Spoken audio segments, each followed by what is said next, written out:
aggravating in the first degree. Each one of those I delineated as either motor vehicle or on foot. I'm not sure in the title of those you had those marked out or indicated. I can't remember. I did something different, maybe on the verdict form, just so that they knew which one they were dealing with. Okay, yeah, it looks like they match.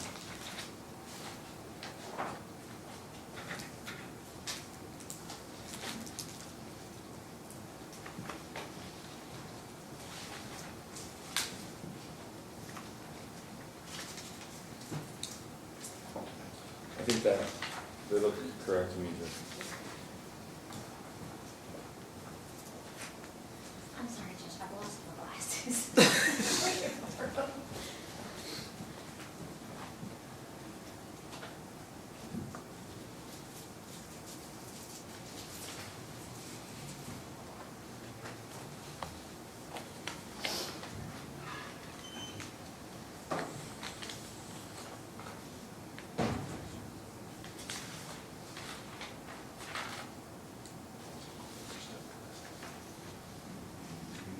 Did you have a question, Mr. McLeod?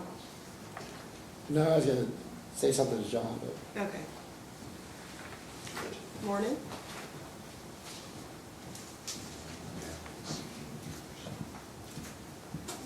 I just got the light on. Remember somebody screaming? Just need to be turned on. Yeah, screaming yesterday. Yes, that was.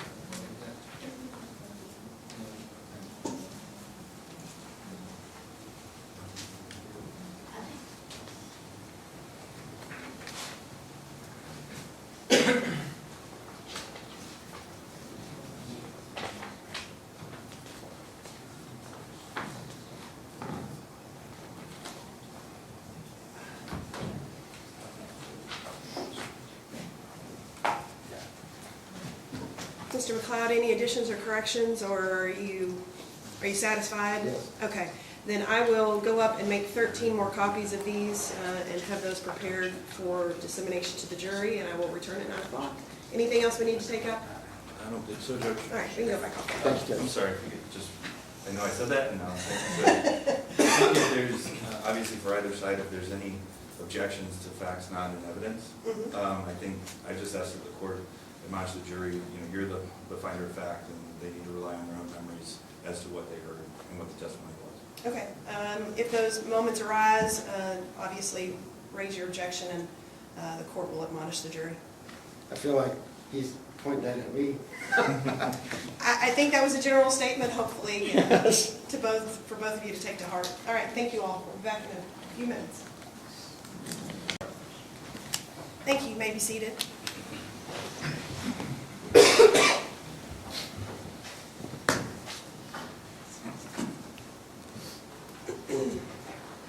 All right, good morning. We are back on the record in the matter of Commonwealth versus David Augustine, 20 CR 165. If I could have the clerk call the roll. Juror 77, Lori Jesse. 134, Gary Connor. Here. 154, Sean Monroe.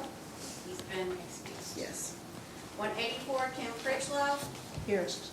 196, Gregory Copley. Here. 232, Todd Walls. Here. 235, Scott Howland. Here. 240, Amber Jaggers Hancock. 253, William Bledsoe Jr. Here. 262, Crystal Ward. Here. 308, Sean Hadley. Here. 374, Benjamin Rowe. Here. 375, Susan Overton. Here. 396, James Arison. Here. All right. At this time, is there any business that we need to take up before going forward? No. No, Your Honor. All right, ladies and gentlemen, we are to the point of this trial where we are going to prepare for closings. Before we do that, it will be my opportunity to instruct you as to the law that you were to consider as you go back during your deliberations. I'm going to have the bailiff hand each of you a copy of the jury instructions, and after he hands those out to you, I'm going to read those aloud. We'll go over those together, and then at the conclusion of the review of the jury instructions, the closing statements will begin.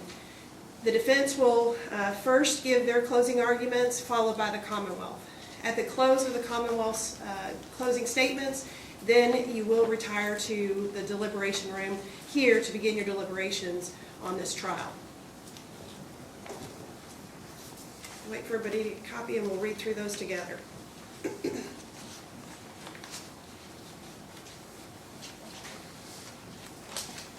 For one short, those two. All right, does everyone have a copy? Yes. All right. In the matter of Commonwealth versus David Augustine, these are the jury instructions, general instructions. Immediately upon retiring to the jury room, you will elect one of your members as the foreperson. Your verdict must be unanimous. Only the foreperson needs to sign the verdict. Presumption of innocence. The law presumes the defendant to be innocent of a crime, and the indictment shall not be considered as evidence or as having any weight against him. You shall find the defendant not guilty unless you are satisfied from the evidence alone and beyond a reasonable doubt that he is guilty. If upon the whole case you have a reasonable doubt that he is guilty, you shall find him not guilty. Circumstantial evidence. Circumstantial evidence is defined as evidence that which makes the existence of a fact probable, which means more likely than not. You, as a jury, may determine how much or how little weight to give to any circumstantial evidence presented at trial.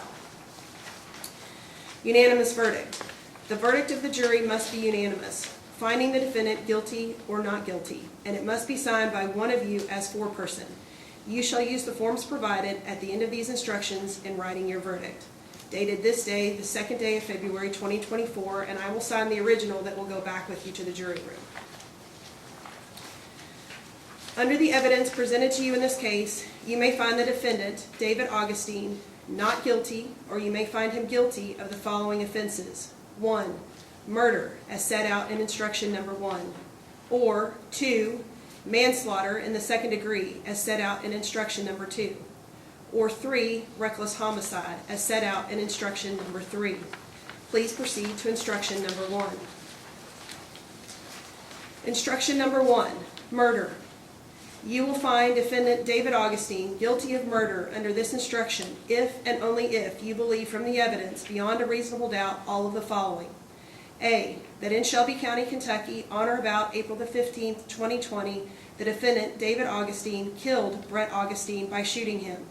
And B. That in so doing, 1. The defendant, David Augustine, caused the death of Brett Augustine intentionally, or 2.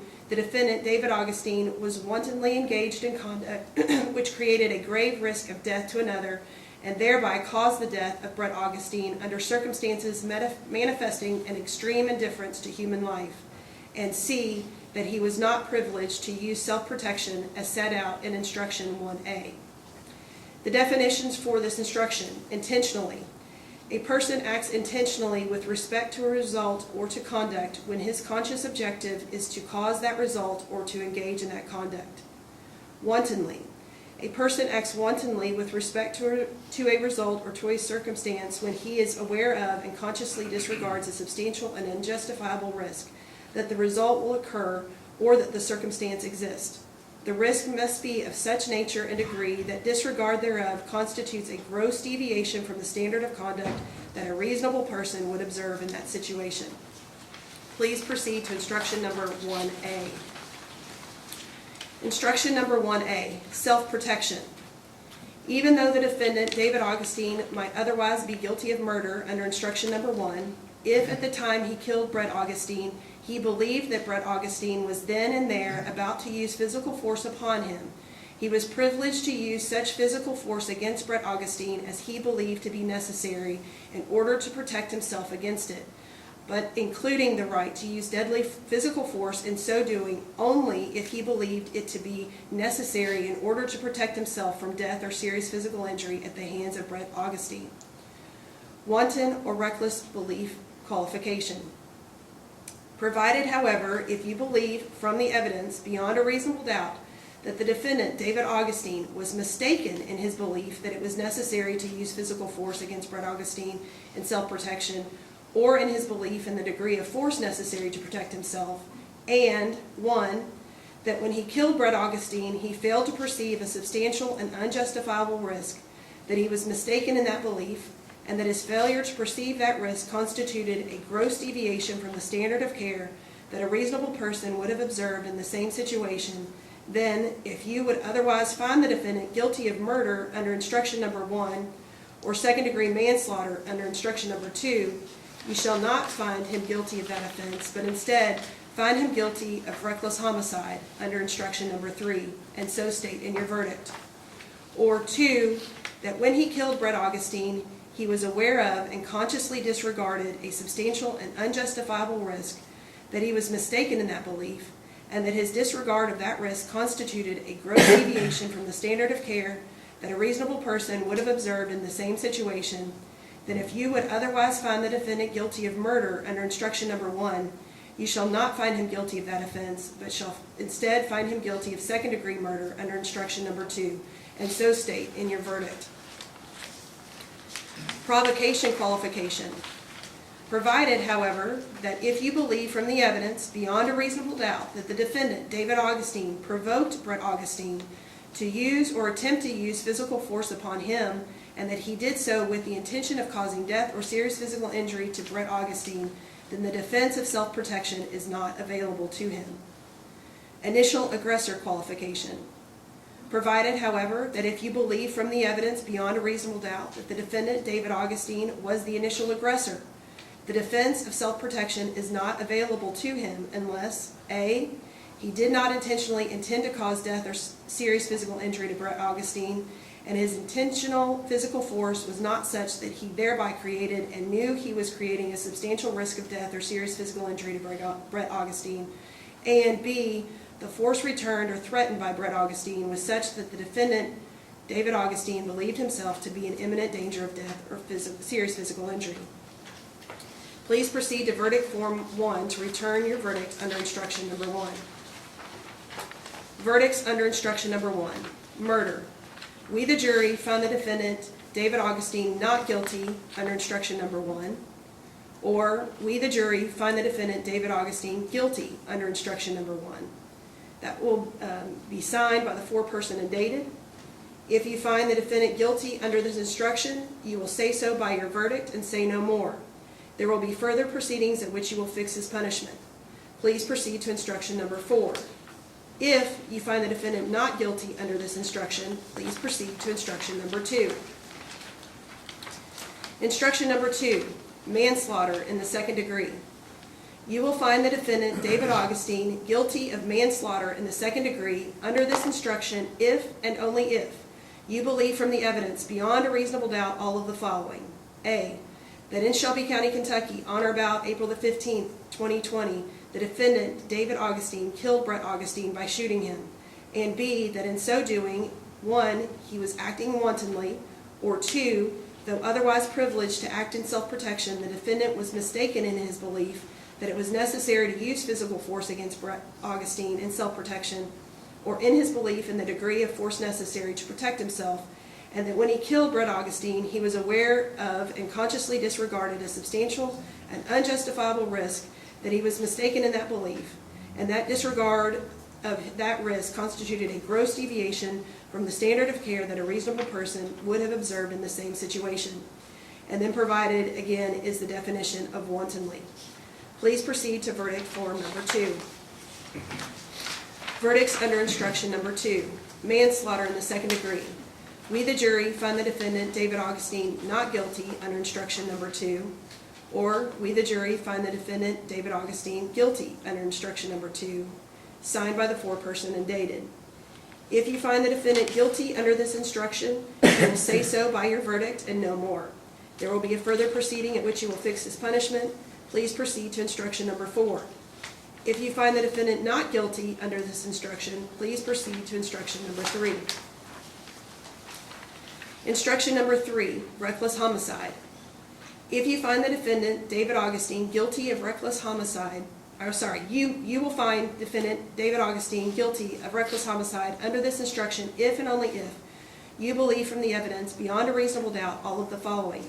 A, that in Shelby County, Kentucky, on or about April the 15th of 2020, the defendant David Augustine killed Brett Augustine by shooting him, and B, that in so doing, 1, he was acting recklessly, or 2, though otherwise privileged to act in self-protection, the defendant was mistaken in his belief that it was necessary to use physical force against Brett Augustine in self-protection, or in his belief in the degree of force necessary to protect himself, and that when he killed Brett Augustine, he was aware of and consciously disregarded a substantial and unjustifiable risk, that he was mistaken in that belief, and that his disregard of that risk constituted a gross deviation from the standard of care that a reasonable person would have observed in the same situation. The definition of recklessly.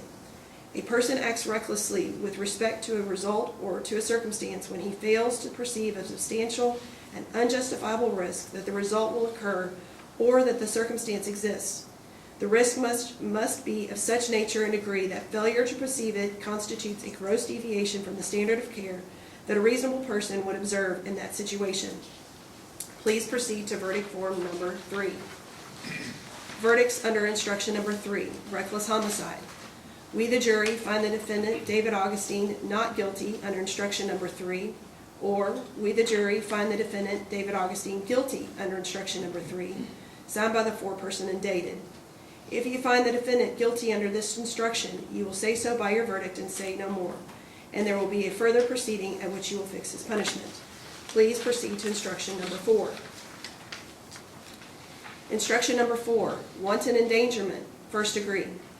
You will find the defendant, David Augustine, guilty of wanton endangerment in the first degree under this instruction if and only if you believe from the evidence beyond a reasonable doubt all of the following. A, that in Shelby County, Kentucky, on or about April the 15th, 2020, the defendant, David Augustine, wantonly engaged in conduct which created a substantial danger of death or serious physical injury to motorists by exiting the moving vehicle he was operating. And C, that under the circumstances, such conduct manifested extreme indifference to the value of human life. And again provided is the definition of wantonly. Please proceed to the verdict form number 4. Verdicts under instruction number 4. Wanton endangerment in the first degree. We, the jury, find the defendant, David Augustine, not guilty under instruction number 4, or we, the jury, find the defendant, David Augustine, guilty under instruction number 4, signed by the foreperson and dated. Please proceed to instruction number 5. Instruction number 5, fleeing or evading first degree motor vehicle. You will find defendant David Augustine guilty of fleeing or evading in the first degree under this instruction if and only if you believe from the evidence beyond a reasonable doubt all of the following. A, that in Shelby County, Kentucky, on or about April the 15th, 2020, the defendant David Augustine, while operating a motor vehicle with the intent to flee or elude. B, he knowingly and wantonly disobeyed a direction to stop his motor vehicle given by a peace officer. And C, he caused or created a substantial risk of serious physical injury or death to any person or property. Definition of knowingly. A person acts knowingly with respect to conduct or to a circumstance described by a statute defining an offense when he is aware that his conduct is of that nature or that the circumstances exist. Also the definition again of wantonly. Please proceed to verdict form number 5. Verdicts under instruction number 5. Fleeing or evading in the first degree motor vehicle. We, the jury, find the defendant, David Augustine, not guilty under instruction number 5, or we, the jury, find the defendant, David Augustine, guilty under instruction number 5, signed by the foreperson and dated. Please proceed to instruction number 6. Instruction number 6. Fleeing or evading in the first degree on foot. You will find the defendant, David Augustine, guilty of fleeing or evading in the first degree under this instruction if and only if you believe from the evidence beyond a reasonable doubt all of the following. A, that in Shelby County, Kentucky, on or about April the 15th, 2020, the defendant, David Augustine, as a pedestrian, knowingly and or wantonly disobeyed an order to stop given by a person recognized to be a peace officer. And C, he caused or created a substantial risk of serious physical injury or death to any person or property. Again, the definitions for knowingly and wantonly. Please proceed to verdict form number 6. Verdicts under instruction number 6, fleeing or evading in the first degree on foot. We, the jury, find the defendant, David Augustine, not guilty under instruction number 6, or we, the jury, find the defendant, David Augustine, guilty under instruction number 6, to be signed by the foreperson and dated. Please proceed to instruction number 7. Instruction number 7, resisting arrest. You will find the defendant, David Augustine, guilty of resisting arrest under this instruction if and only if you believe from the evidence beyond a reasonable doubt all of the following. A, that in Shelby County, Kentucky, on or about April the 15th, 2020, the defendant, David Augustine, B, intentionally prevented or attempted to prevent a peace officer from effecting an arrest of himself by using or threatening to use physical force or violence against the peace officer or another. Intentionally, a person acts intentionally with respect to a result or to conduct when his conscious objective is to cause that result or to engage in that conduct. Please proceed to verdict form number 7. Verdicts under instruction number 7, resisting arrest. We, the jury, find the defendant, David Augustine, not guilty under instruction number 7, or we, the jury, find the defendant, David Augustine, guilty under instruction number 7. This will be signed by the foreperson and dated. And then please inform the bailiff that you have come to a verdict on all counts. He will instruct you when to return to the courtroom. All right, at this time, I will turn it over to the parties for their closing arguments. Mr. McLeod? Please, the court.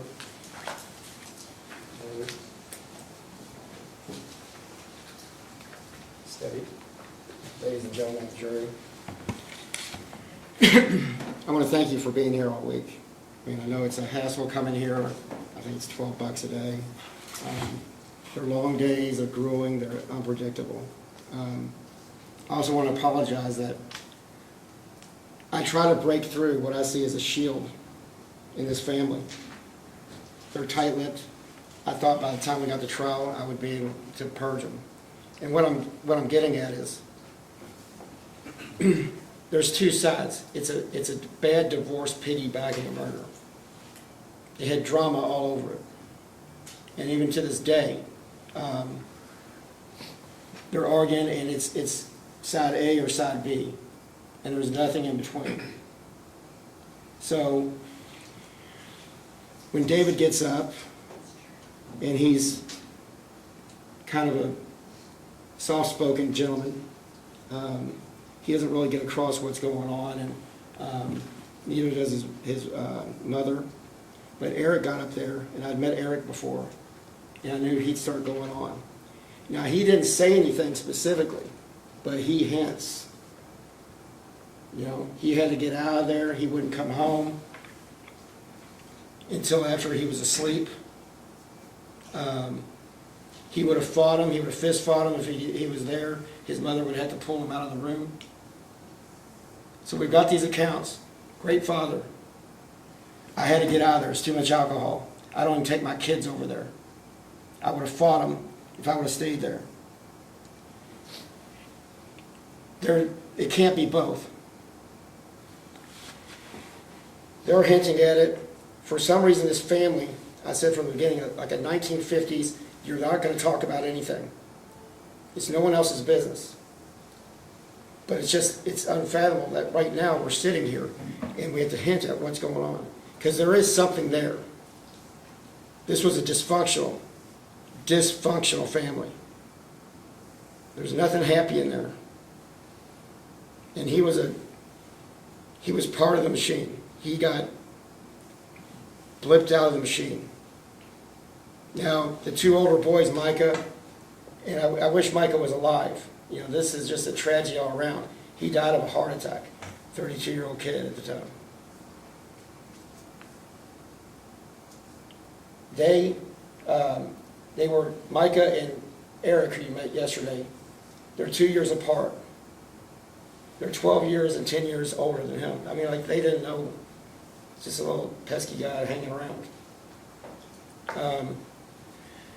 But they could use each other to shield each other. They had each other to talk to. It's a little group, like siblings hang out and do stuff, especially if they're closer in time, closer in age. David was coming up in a worse time. I mean, alcohol is a progressive disease. I mean, a lot of people, it starts one thing and it just gets worse and worse. You hear from the father, I mean, it's just like, it's Kentucky. You can drink bourbon in Kentucky. Didn't get a DUI and he works. And that was the qualifier. He can do that. Well, there's a whole other thing he's not doing.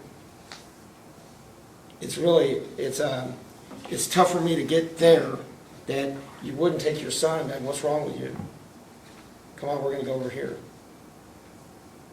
Just not there. He's not present. Micah was more of a father to him. He took him to the brook, but just dropped him off because that's what a brother does. You know, I can only imagine if my son had that problem, I'd wrestle him in and we'd go somewhere and we'd get him the help that he needed. I mean, just take the time out of your day to do whatever is necessary. And what I'm doing is I'm just setting the mode, because that's what happens. Everyone had left the house. There's a Danielle that didn't testify, Eric, Micah, and now the mother's gone. And again, whatever the father's doing, it can't just be pick up your clothes, stack the sticks, cut the grass. I mean, Eric's about to go ballistic. He had to move out of the house or else he's going to be fighting to death. So there's something there no one's talking about. One thing Eric was clear about too, it was nonstop fighting. He said he had to leave too because it would have done no good for Danielle to hear it, no good for his kids to hear it, no good for, I mean, he just went on and on. I mean, very articulate what would happen. It's a tense environment. It's not happy times there. And you know, if you put that much alcohol in someone, it's just an unpredictable place to be. And that's not good for young people. It's not good for anyone. So that's the backdrop. You can make of it what you will. I think it's horrible in that house. I think the dad's a bully.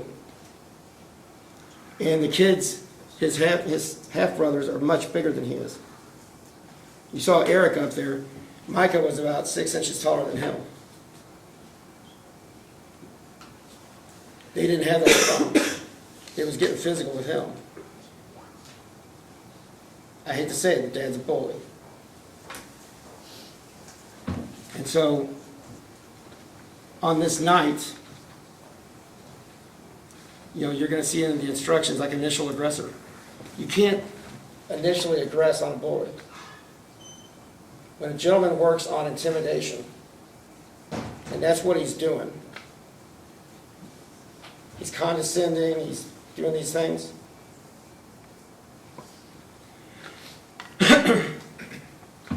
He's running them down into the ground. And I know when he testified, it just sounded like he wants me to get a job and he wants me to not quit smoking weed. There's something else there. It's not just that. Whoever's in that house is getting it. He's laser locking on whoever it is. If it's Eric, he's getting it.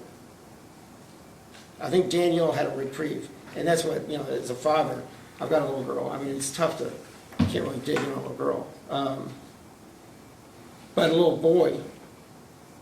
And you have to put this in the backdrop. There's 30, 40 guns in that house, and there's ammunition because he thinks China or maybe Afghanistan's going to take it. Objection, facts not evidence. I will admonish the jury to only consider facts that were put into evidence, not any additional statements that are made during closing that have not been put into evidence. Okay, go ahead. I think it came out he was a prepper. That he was preparing. Objection, facts not evidence. That didn't come in? Okay, I'm sorry. If you will disregard that statement. Go ahead, Mr. McLeod. He had an arsenal in his house. An absolute arsenal. And you'll have the pictures in the background. And if you look, if you think you see a gun, a bipod with a 223 or a fast, 30-06 on there, keep looking around. And just wherever you look, there'll be magazines, there'll be ammunition, all these different things. And he always had one on his side. Always had a gun on.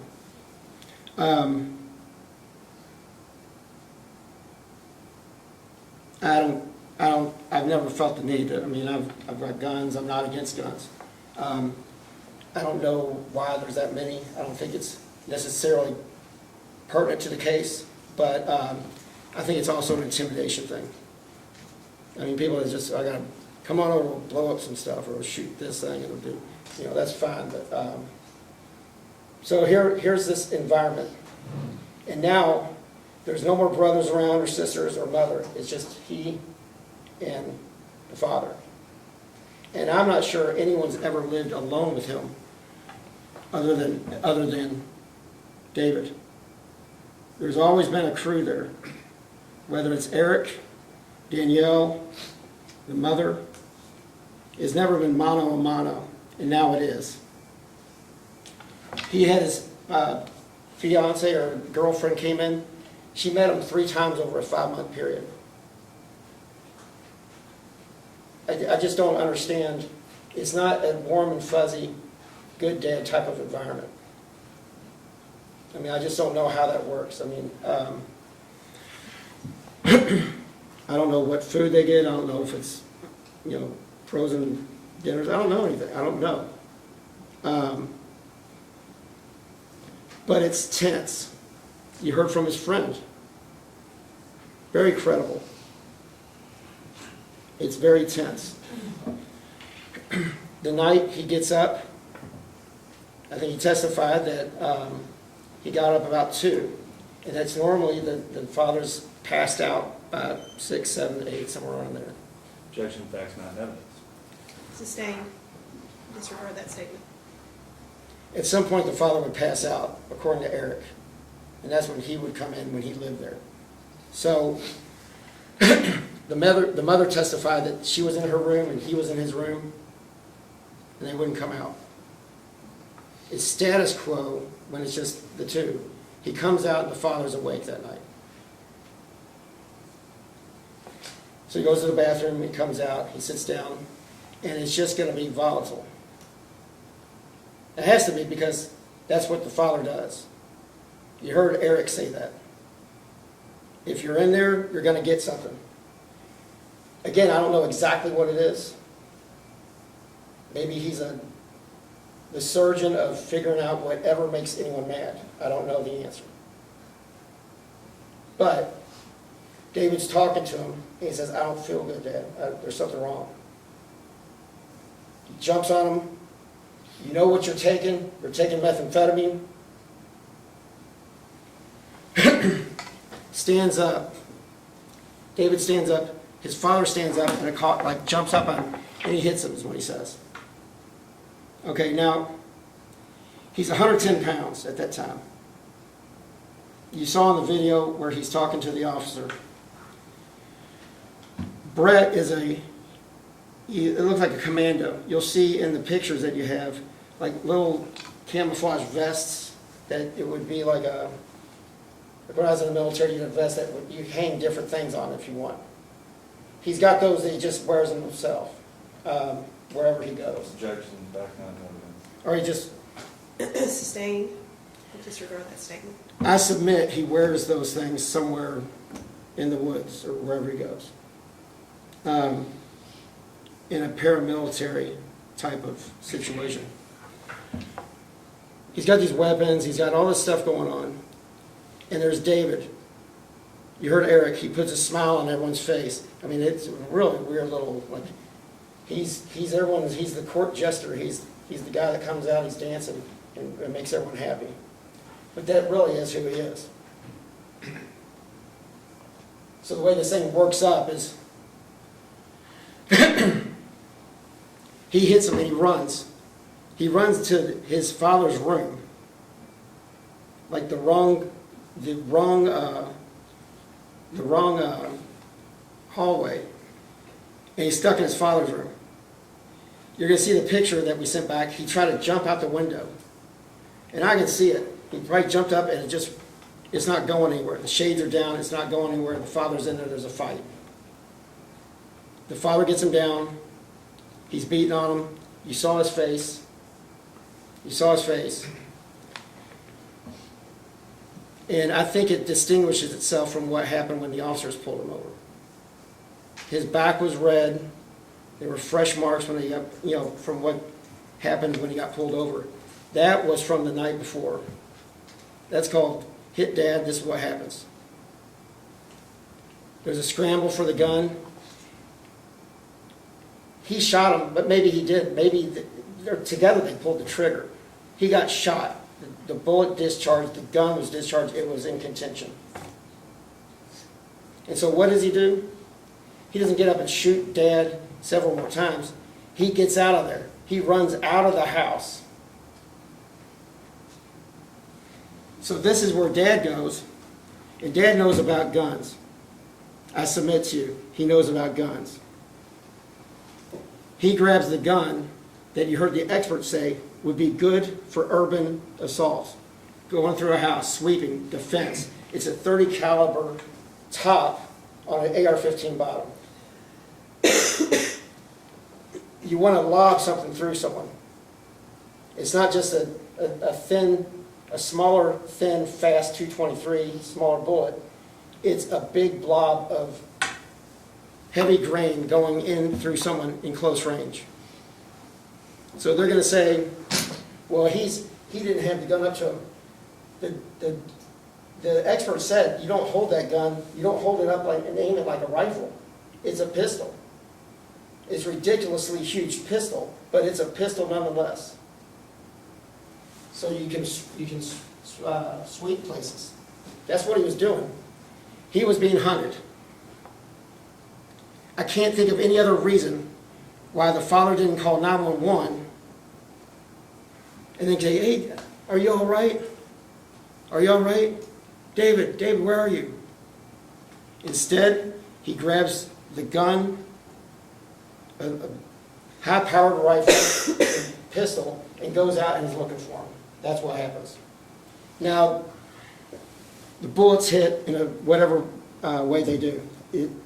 I can't figure out the angle of how that would happen, other than the father got down on the ground and was like, maybe to lower his profile so he could shoot, and the bullets came in at that angle. That's the only thing I can think of. Or maybe he fell and slipped out underneath. But they're not from over top. They're discharged from the driveway in. Now, you heard all this stuff too, and this is just my time to pick out what I think is crazy about the case. There's bullet holes through that house. There's bullet holes in that house. I mean, it's 40 different guns in that house, and someone that's intoxicated quite a bit. So at 2 o'clock in the morning, he's .162. I think his viscous was .176. Now, I don't know I'm not a math magician, but I can tell you if he's been asleep for 6 hours and he's still .17 or 162. Objection, Your Honor, facts on evidence. The fact that he was asleep. Sustained. Disregard that statement. Go ahead, Mr. McLeod.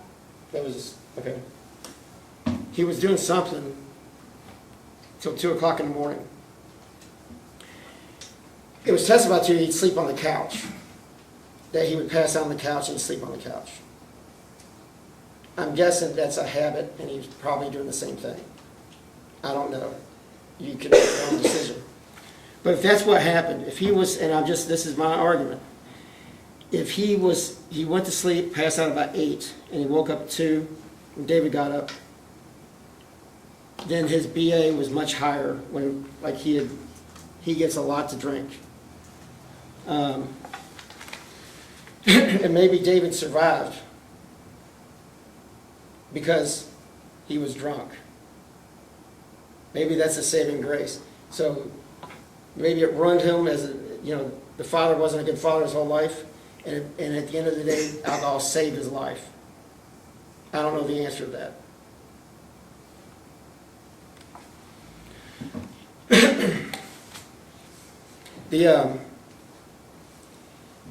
You have to remember, he's the father. He's the guy that should be correcting things. If the son's so out of line, then you take off and you do something with him. 18-year-old that alcoholic parents that haven't given him any solutions. At 18 years old, really, I don't know what I did. Nothing of value. So he's going to sit around and he's going to cure himself. he's gonna go to the brook and report what he's doing? I mean, kids, no, I'm not pretty good with it. That's when a father goes in with him to the brook and fills it out for him. That's what I think. That's what a dad's good for. That's what a parent is good for. It's good for saving your kids. If you can't save your own kid, it just isn't worth it. If I let my son go off and do something or get hurt, like just hearing him get hurt, I mean, throughout my life, I was like, oh, it hurts worse for me. So here he is suffering. And he doesn't have the time for it. Micah took him. Objection, facts not in evidence. I thought there was. No, Micah took him. There's no testimony whatsoever that he didn't have time for it. All right. Oh, well, Objection sustained. Move forward.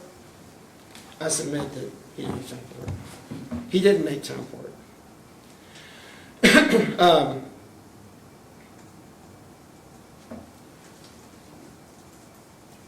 It's self-defense. Because you can't aggress on a bully. And when he retreats out of the house, he's being followed with someone with an automatic, high-powered rifle. He can use self-defense at that point. I think he was very credible when he's on the stand. He's like, I know this, I didn't expect to happen. It's insane. And if the Commonwealth wants you to believe that this is somehow trap laid, if he had the gun in the back room, in the bedroom, you'd do it then. I mean, this guy's a marksman, I'm sure. I submit to you, if you have that many guns, you're probably good at shooting them. And I think the father said he was good at shooting them. So, you're going to just go out, okay, I'm going to call it off, I'm going to go out here and you can come try to get me. No, that's not how it works. Something bad happened that night. He disengaged, he's trying to get out of there, and father comes after him. And maybe father was embarrassed, he's drunk.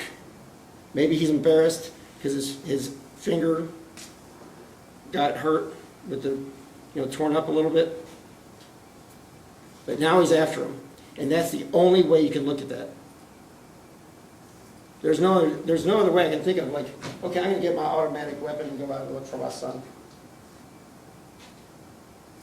I mean, that's the stuff that movies are made of, like creepy movies.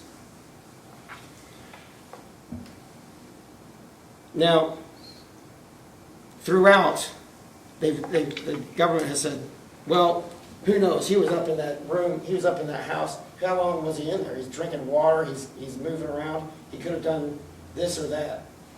There's an easy way to put a timeline on this. They took his cell phone that he had that night. They took the father's cell phone. If they would have processed it, they could have found David's exact path. Whether it's Google or Apple. And young people, he probably has an Apple. So whatever it is, it had his path when he left the house. It had exactly where he went and what he was doing. You don't have to guess about if he's lingering around the house after these weapons. And now, the officer that first testified that lived on the same street, they allowed him to go and canvass the street. So he went to the next door neighbors, and they have a bunch of cameras, but none of them were pointing. Objection, facts not in evidence. Sustained.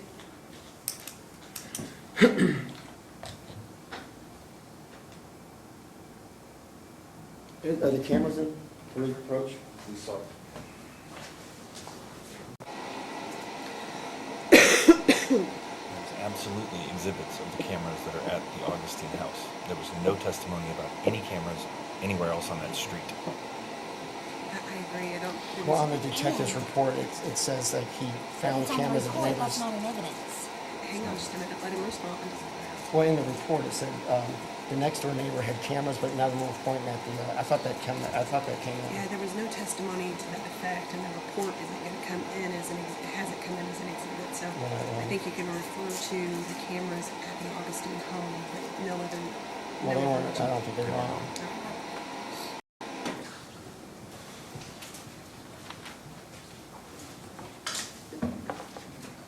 Well, I'm sure there's cameras in that neighborhood, and they all, Objection, Your Honor. Sustained. I'm just arguing, judges, something. All right, go ahead, Mr. McLeod. Security cameras, they all have audio now. It would have picked up on the discharging of those weapons and know exactly how many shots were done. It put a timeline on it with the phone. There goes the guesswork. So, now David, he doesn't have as much money as the government. We're a skeleton. Back not in evidence. Sustained. It's not up to the defense to process evidence. If they grab something, if they take it into custody, they should process it. In fact, I'd state that anytime you got a cell phone, I'd process it, no matter what kind of case it was. And it's a fairly, you just send it off. KSP Lab is at University of Louisville. The Objection, fact not in evidence. I'll allow him to argue this point. Go ahead, Mr. McLeod. is at Shelby campus. The FBI have a little, it processes phones and boom, and that's all it would have taken. He was fighting for his life, and he deserves to have a life. In this case, from the time I got it, it's made me worry. Because I knew it was going to be maybe a parade of incredible people on the stand. People that can't articulate. People like Eric who just flow. It's like almost a flow of consciousness. There's just not a whole lot of succinct things coming out of anyone around this case. And so we ended up right here. It was not how the proof I wanted to come in. I was pretty upset at some of the people. And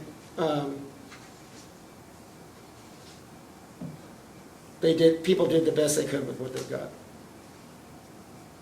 But if you see through what's going on, what Eric explained without defining it, what my client was talking about and Teresa was talking about, I think you'll come to the right conclusion that it was a house that had to be used self-defense, and that's what happened that night. And David was entitled to operate in self-defense. Now the last thing is the wanton and dangerous, the fleeing and evading. If you get back there, we've agreed to enter some doctor's notes. He wasn't acting on all levels that day. I think you could see inside that video, if you watch his mannerisms, we can watch it again. Believe it or not, I've watched that 3 times. If you can remember his facial expressions and everything else, he just wasn't he was paranoid and everything else. He was fine for a while, and then it snapped. I think it's got to be anxiety, but he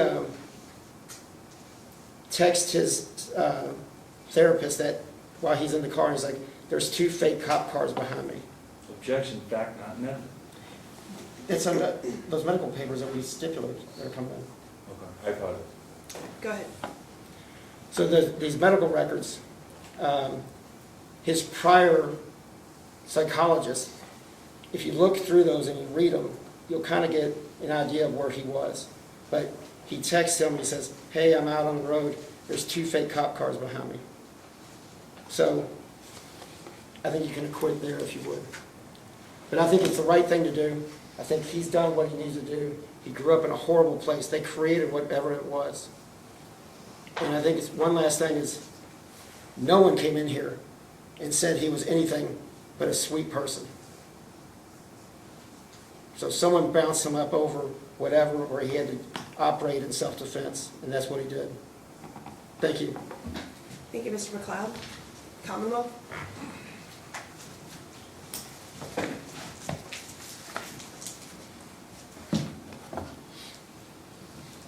Ladies and gentlemen, this week, especially in the beginning, I tried to keep it light. because this is an incredibly sad case. I want to just briefly show you the picture of Brett Augustine that was entered as an exhibit.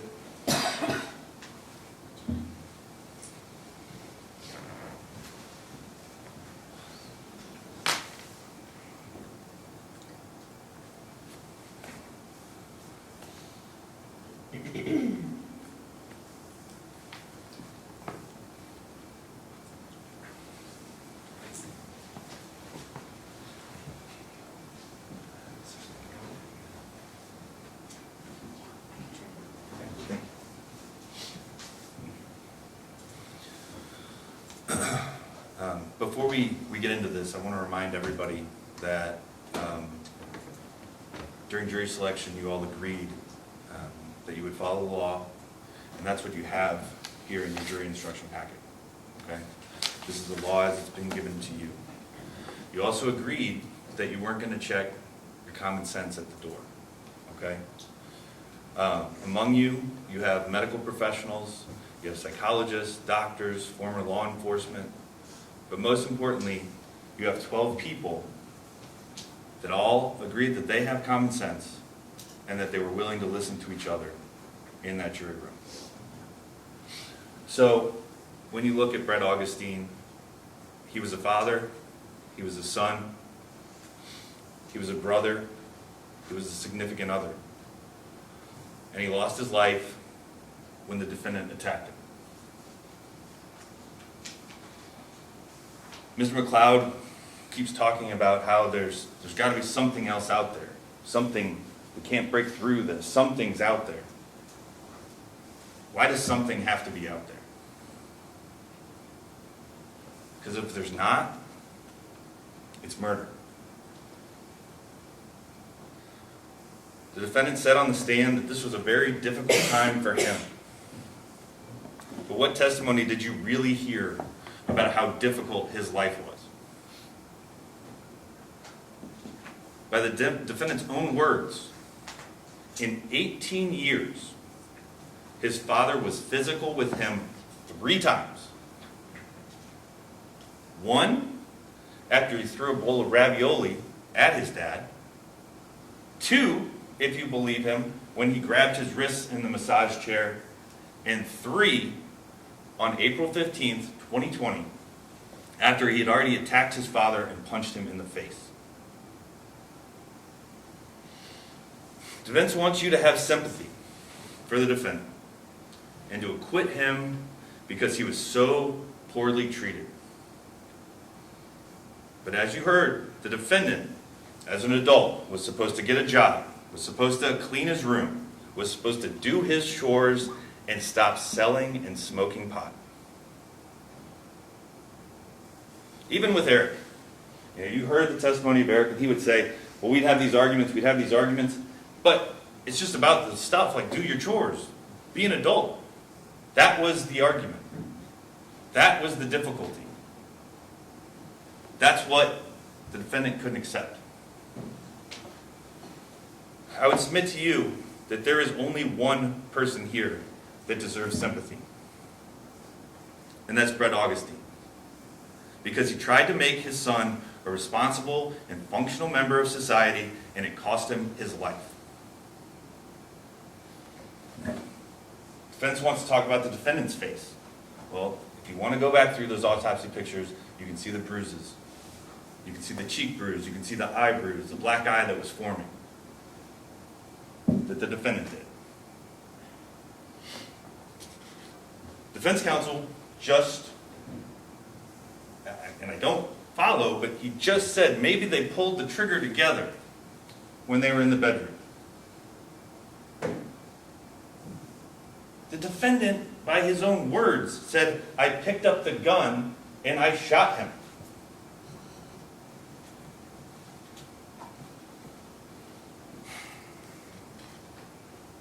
This is beating up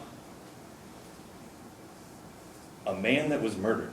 And it's offensive. The defendant said, on the video, you can see it, timestamps right around 10:30. I want to tell you the same story. Sergeant Howard says, I don't want the story, I want the truth.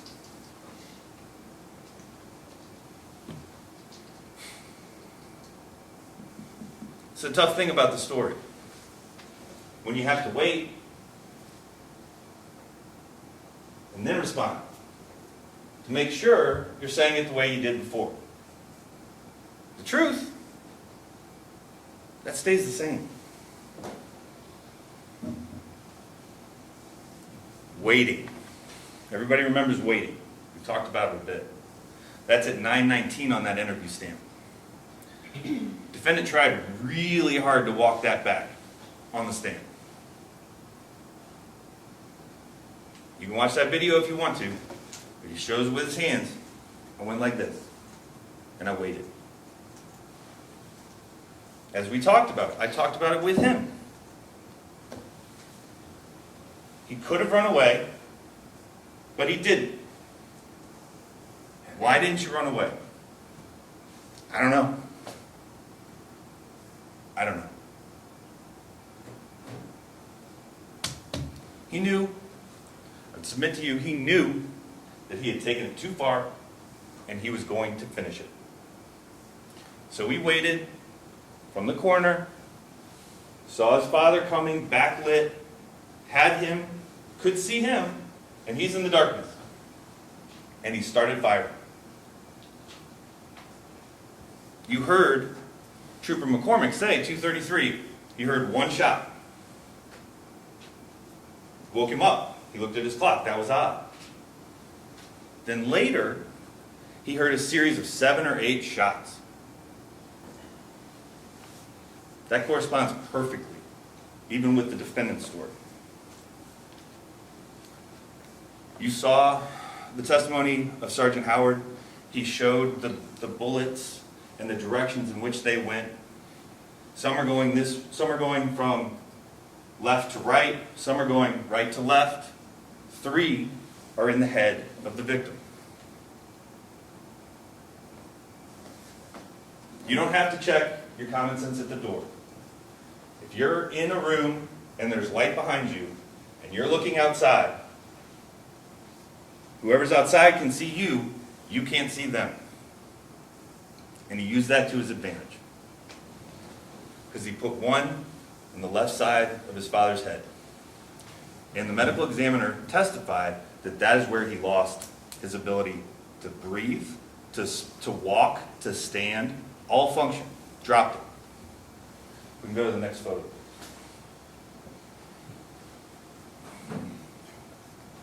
That's where he dropped. And that number 18 right there, that's a 9mm shell casing. And there's 2 more bullets in the top of his head.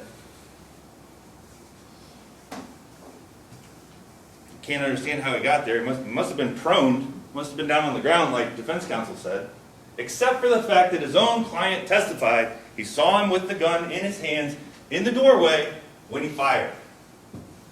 Not like this, not like this, not like this, like this. When he fired. And he dropped it. He killed his father. And he did it intentionally.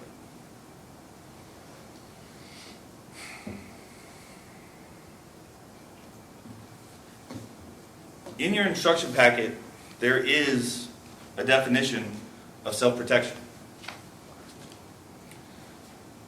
There's only one person that could avail themselves of self-protection in that moment. It sure wasn't the defendant. It was David Augustine. Because he'd already been attacked and shot by his son, who ran away, and David Augustine didn't know where he was. Didn't know if he was coming back. Didn't know anything. He's trying to protect himself from his own son. And it cost him his life. If you look at the instructions, I just want to make sure we're all clear on the law. Page number 3. We have we have the murder charge and then 2 other charges that are considered lesser included. We have that word "or" there. So if you find him guilty of murder, you don't need to look at manslaughter or reckless homicide. If you believe that we have not met our burden beyond a reasonable doubt, then you can consider those in succession. And that's how the jury instructions are laid out. But with those three charges, it would only be one. You would only find guilt on one. So let's turn the page, and we've got our murder instruction. That in Shelby County, there's been no dispute as to that. On or about April 15th, 2020, there's been no dispute as to that. The defendant, David Augustine, no dispute as to that, killed Brett Augustine by shooting him. No issue with that. And in so doing, so this is an and, we have to show this as well, the defendant, David Augustine, caused the death of Brett Augustine intentionally. Meaning, the definition there, that he acted intentionally with respect to a result or to conduct when his conscious objective is to cause that result or to engage in that conduct. And ladies and gentlemen, I would submit to you that is exactly what happened here. And C, so moving down, and C, that he was not privileged to use self-protection.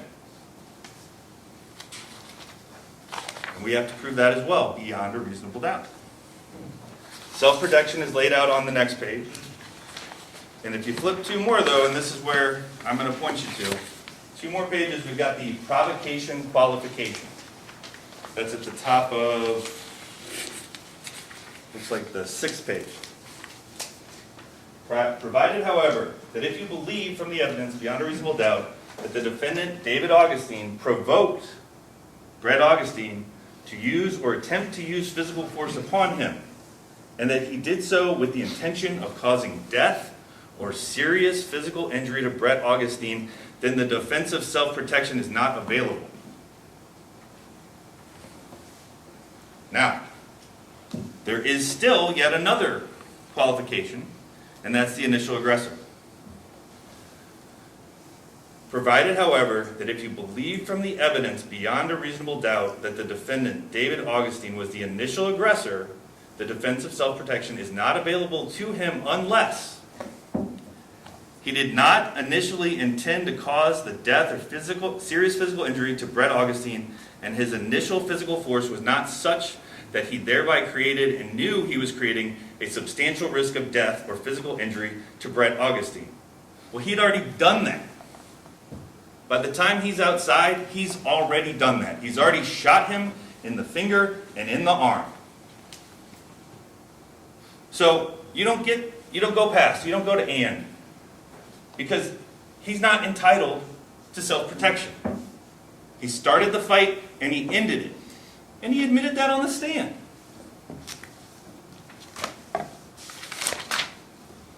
So let's take a minute, let's look at the defendant's case. We had a neighbor who said that she had been in the house, but she didn't see any guns, didn't notice any.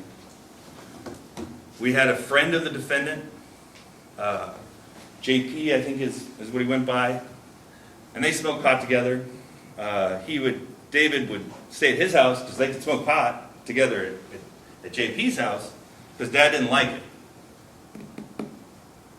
You know, submit to you, maybe he liked smoking pot more than he liked being home, and that's why he was where he was, rather than he was so afraid of his father.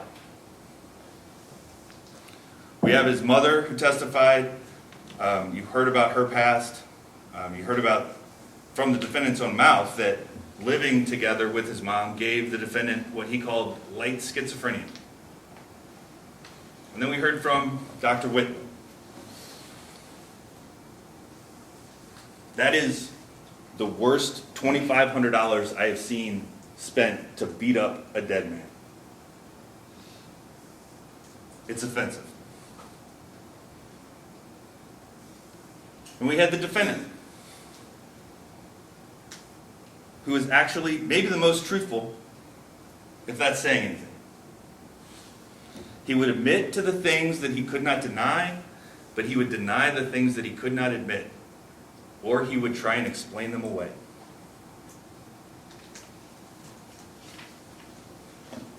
We had the jailer come in and say that one day David approached her, tapped on the glass, and said, I want to confess. I want to get this over with. I want to go on to prison. So what did the defendant say? He was in a turtle suit. He was in the psych ward by himself, and somehow he's tapping on the glass to get her? You don't think she would have provided those details to you if that was the circumstance by which she met him that day? Doesn't make sense. They could have asked her that. They could have asked her that on cross. They didn't. They waited for her to leave, for him to get on the stand and make something up, to make up yet another story as to why his father is dead.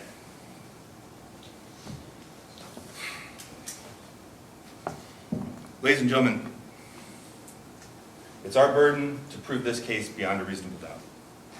And you have to go through each one of those elements. And you agreed you weren't going to add to our burden. But I would submit to you, based on what you have heard this week,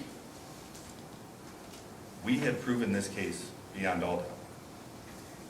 So I'm going to ask that you return guilty verdicts on murder, on 2 counts of fleeing and evading, on 1 endangerment and resisting arrest. Thank you. Thank you, Mr. Fee. All right, at this time, I'm going to have the clerk draw one name. That person will be the alternate and will not go back for deliberations. If your name is chosen, if you'll just remain seated, and then after that is done, I will ask the bailiff to approach and swear him into his charge before excusing you to the deliberation room. You will find when you go into the jury room, there are restrooms in there. If at any point during your deliberations you need to use the bathroom, there are bathrooms specifically for your use. All of the exhibits that have been admitted into evidence are already back there for you to look at, for you to discuss. If at any point you need to review anything that is digital, whether it's a video or anything on the thumb drives, you will need to let the court know. Those will have to be viewed together back out in the courtroom. All right, at this time, if you will draw the alternate juror. Okay. The alternate juror is juror 232, Todd Walls. All right, at this time, if I could have the bailiff come and take your oath.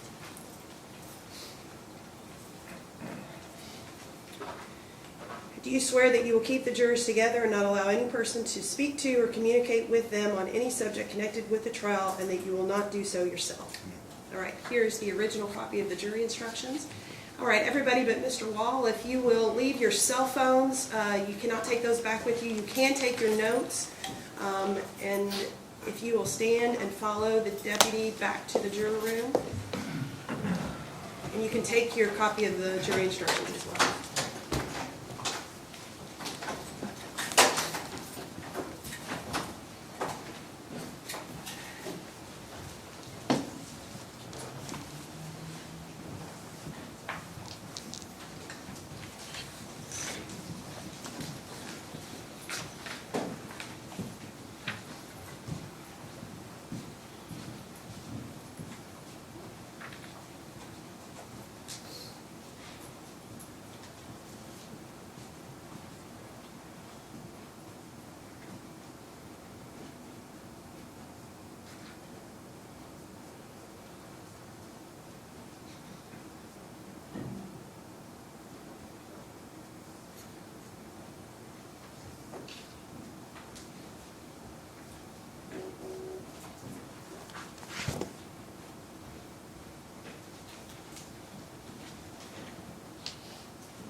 You may be seated.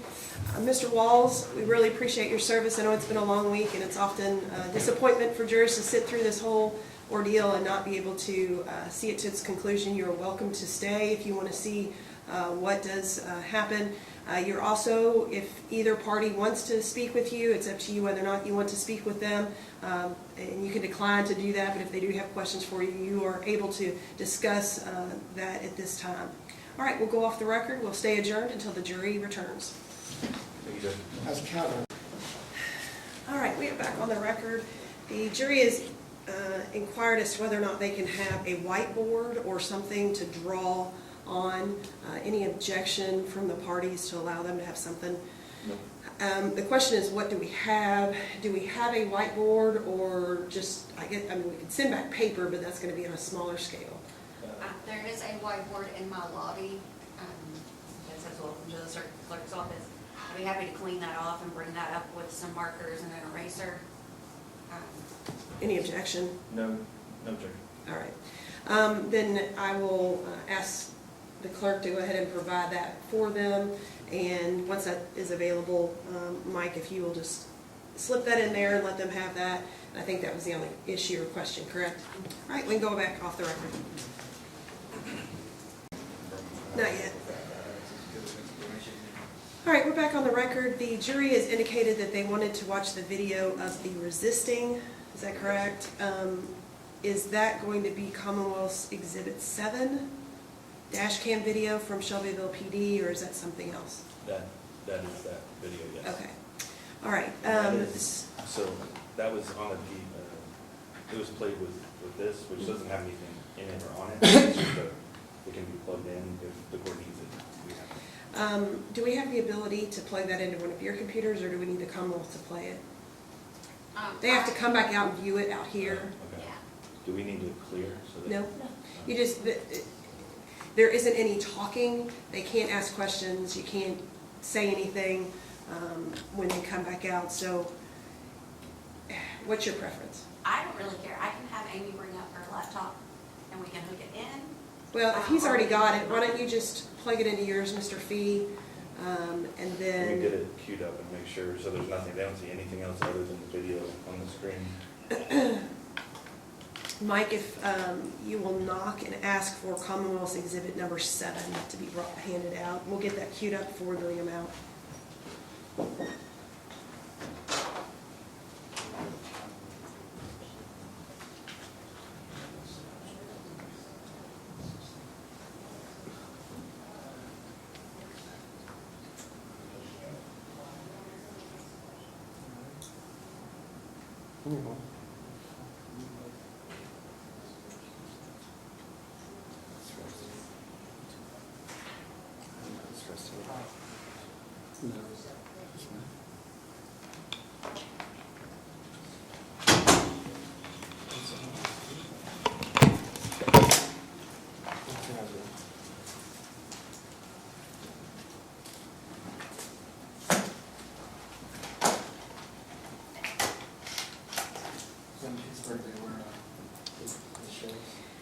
It will have to be shown in its entirety, so although they've requested just the resisting, we'll have to start it from the beginning. This is the one that goes along for a long time that I stopped. Is there a point where we are in agreement that it can be stopped, or what's your preference, Mr. I McLeod? don't think, well, sorry, I was gonna say, they haven't seen anything beyond where we stopped it. I don't think there is anything of any note beyond where they stopped it, it's just like processing the scene, basically. Okay. So, if, we can let it go for a few minutes, and then whenever the court wants to just say, If that's where we stopped before, that's fine. I don't know that we I don't remember. had a minute when we noted that it was stopped, so, I mean, I believe it was a time that someone walked up to start taking pictures. okay. I'll kind of gauge it and then just tell you to stop it.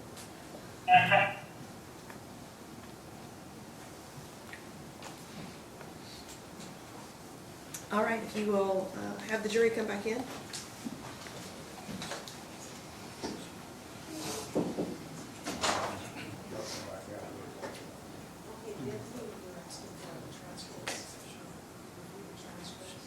That's what it is.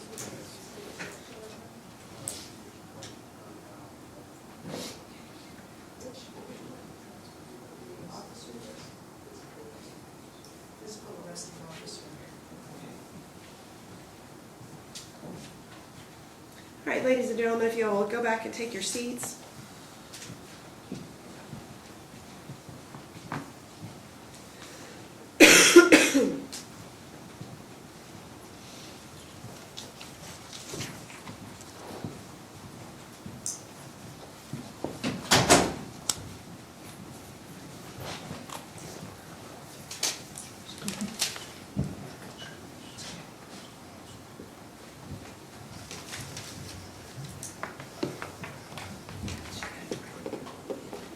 All right, there's been a request to review the resisting arrest, so that video is going to be played at this time.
All right, we can stop it at this point.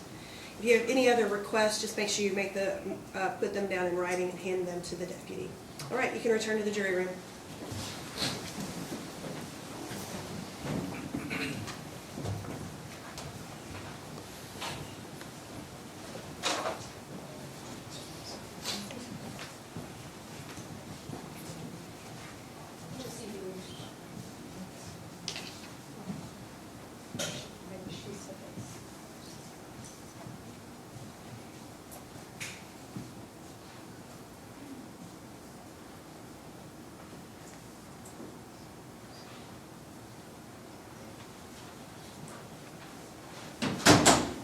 All right, we can go back off the record.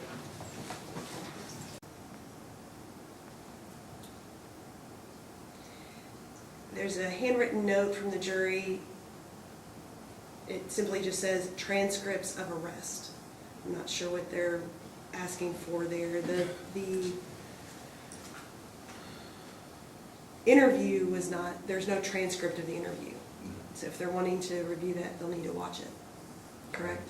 Yeah, I would say that there are no, I guess my response would be, the evidence that you have to consider is that evidence which is there before you. Yeah, there is no transcripts. I do have one. I can't agree to. Right. Okay, I just, Yeah, there's no transcripts and evidence. The only evidence they can review. Judge, do you think that it's testimony? I don't know. I'm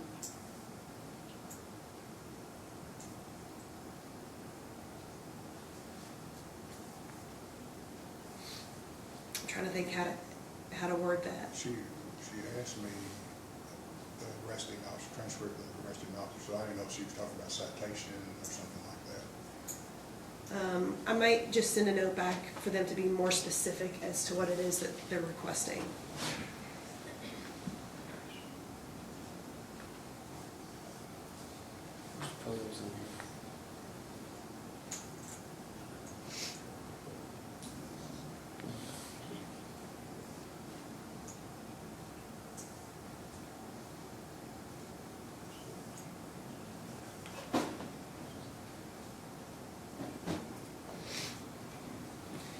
All right, I simply wrote, please be more specific with regard to what is being requested.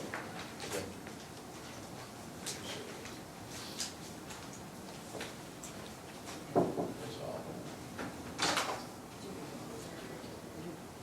Thank you. Seated. All right, we are back on the record.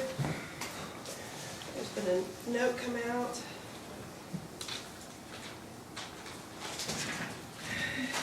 The note says defendant's testimony. can't they complete sentences? It would be nice. If they're wishing to view it, we'll have to queue that up and replay it in its entirety.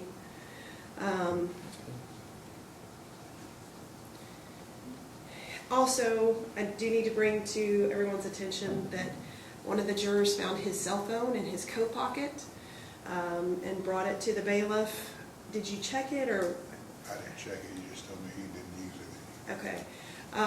Would the parties like to, I guess when we bring them out to view, we can ask if anybody saw him using it, or we can let, I'm up to suggestions on how you would like to address that. I say let it ride. Not bring any attention to it, that he at least was honest enough to say, hey, I just found this, and, okay. If no one's asking for there to be any questioning on it, then the court will let that go. Because I don't know what they mean by defendant's testimony, I'm going to send back in a question. Are you wishing to review the defendant's testimony, question mark? I don't know what they're asking. Defendant's testimony is all that's written on here.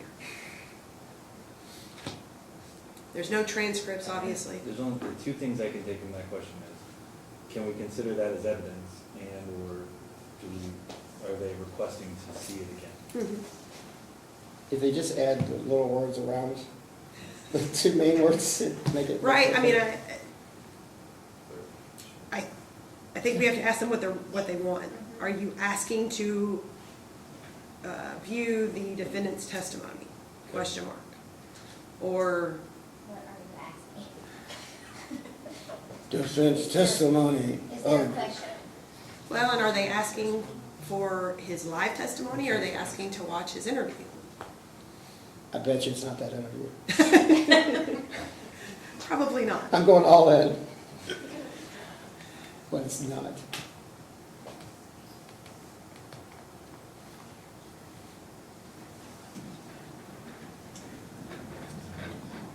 She did say transcript to me, but I think she. I mean, like they do, you're not like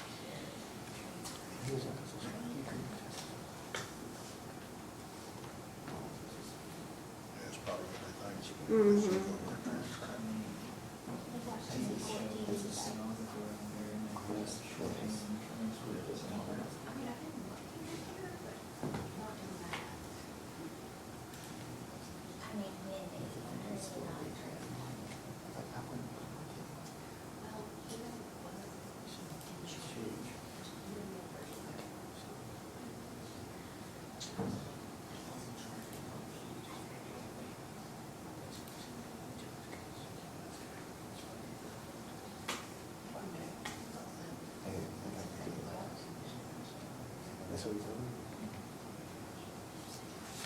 I've written on here, are you requesting to view the defendant's testimony, question mark, please specify what you are requesting.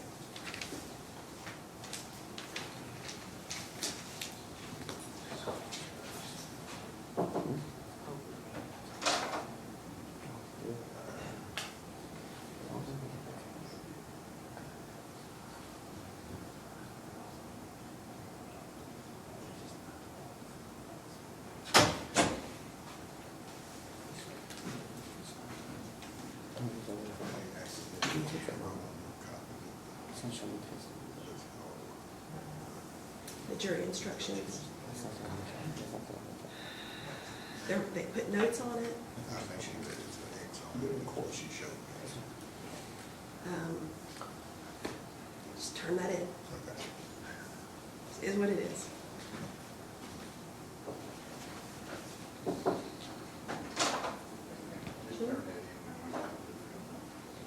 The original copy that I signed, they've written on that.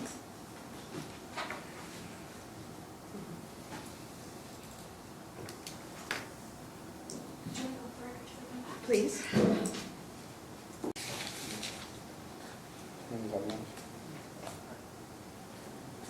They are requesting a transcript of the defendant's testimony on witness stand, either audio or written.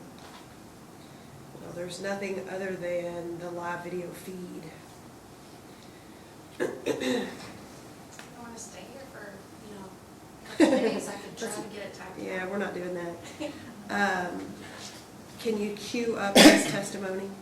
I mean, it'll take me a little bit, but yes, I Okay. can find it and do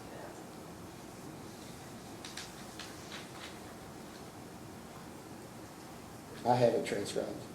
That is really fast. I really do.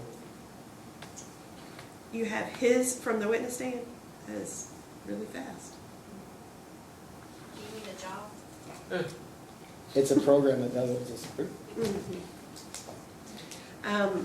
I'm not gonna respond, we'll just bring them in when it's queued up.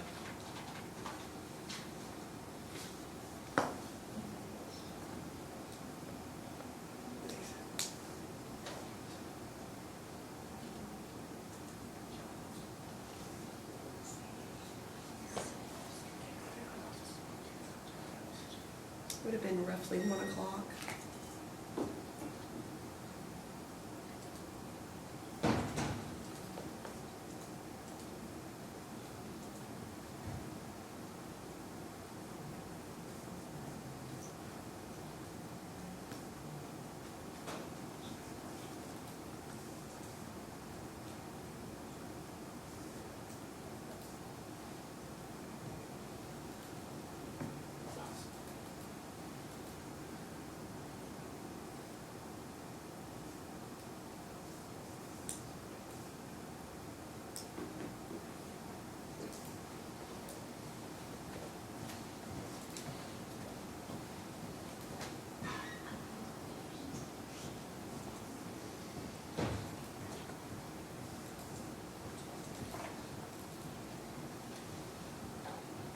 that everybody's, thank you.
You won't be off the record while you're off cue.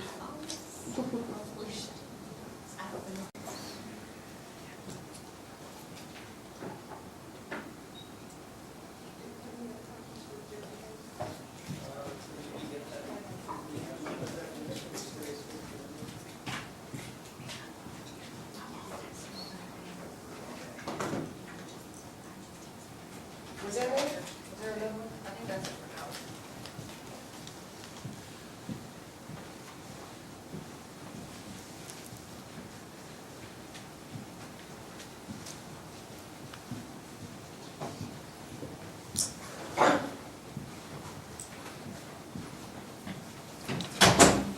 It's a video.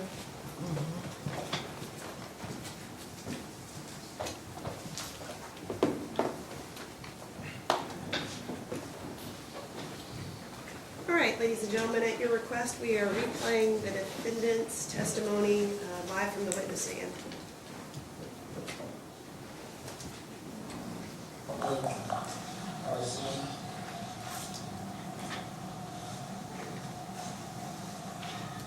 Mr. Augustine, if you would raise your right hand, you swear or affirm the testimony you're about to give the truth, the whole truth, and nothing but the truth. Have a seat.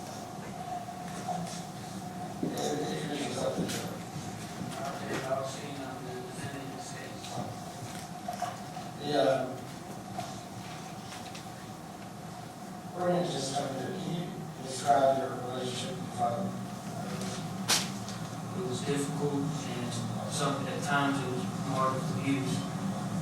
And Mr. Augustine, I'm going to ask you to speak up. Yes, ma'am. So that would kind of, that get lost in the journey, so you'll speak up to make sure that everybody can hear you, okay? Yes, ma'am. Yeah. Can you give examples of how your father's behavior affected you growing up?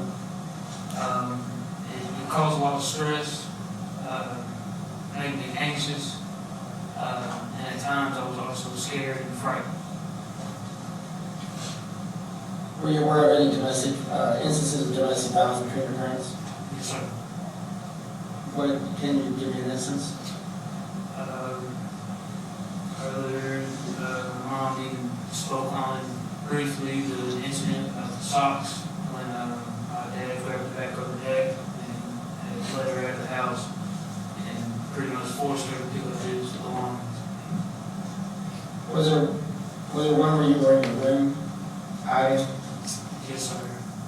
There was one, there was a lot of times when they were arguing, I would be in my room. I kind of wanted to stay out of the situation. I felt like that was in my best interest. And yes, there was moments where they would be very loud. There was incidences where I heard a loud smack, and then there was crying afterwards. There was a few instances, yes, sir. There was times when it was physical with you, Yes, sir. and that was increasing in time? Yes, sir. Leading up to the incident, it was increasing in, it was Frequency? Yes, sir. Explain one of them, like, Okay, one time I went to the kitchen to make something to eat, and my father came in from the deck, and at this time I was currently unemployed, so he asked me if I had gotten a job yet, and at the time I recently had been on websites I was submitting applications, and I just had not heard back from any of my applications, and he knew that because we would go over this almost every day. At that day, though, I told him that I had not heard anything back. He told me that I was doing nothing with my life, and the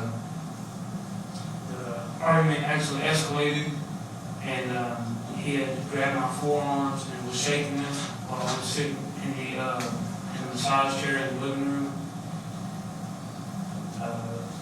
And from there, I forgot my food in the microwave and went back to my bedroom. I wanted to get away from the situation. okay, did anything happen after that? No, sir. Okay, now, you're a teenager.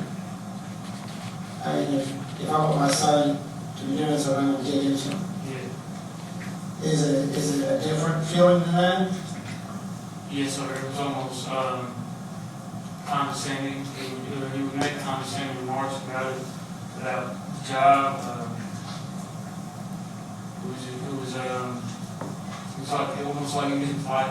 It's not funny. I apologize if you think I'm laughing about the situation or not. It's just kind of the situation at the time. He would almost look at me with contempt. Scorn, maybe. Now, there was an instance where Micah just happened to be there as well. So, And Check for eating questions, you could ask more open-ended, these seem to be last couple of very correct. I agree. You can not lead the witness during direct examination, rephrase your question. I'm just trying to get to the point. I understand if you could rephrase it in a non-leading way. Did Micah ever break?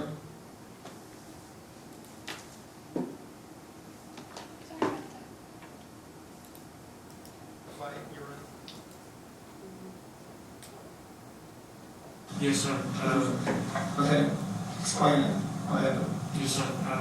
It was almost the exact same situation. It was another day though, and my brother had come down from Louisville to visit with my father. He would often come down, maybe like once every week or week and a half or so. They would drink together and I guess just chat for a while, and then he would either go back to his friend's house down the road, or he would just drive back to his home or his apartment in Louisville. But at the time of the incident, they both came in from the back deck. Me and my dad got into an argument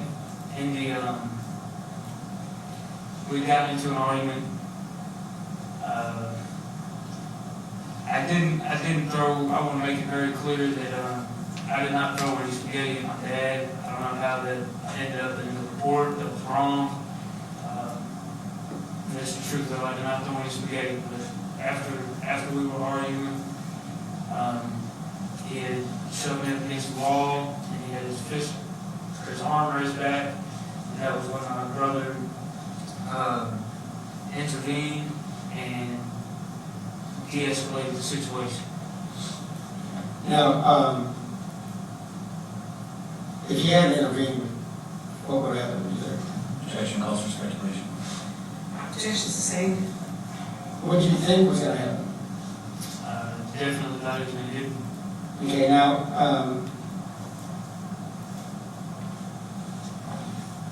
did you live with Micah for a while at some point? Yes, sir. What precipitated that? That was the same night that incident occurred, actually. After that incident, after I had, after my brother kind of let my dad back out onto the deck so they could, I guess he was trying to calm me down. I went back to my bedroom, and I had grabbed the keys to my car at the time. My car was actually functioning at that time. And I drove to a church on, I don't know the exact name of the road, but I drove to a church. And I told my girlfriend at the time where I was at. She had then told my brother. And then he came to the church. And then I got in the truck with him and went back to his apartment. Was the situation still hot at the house?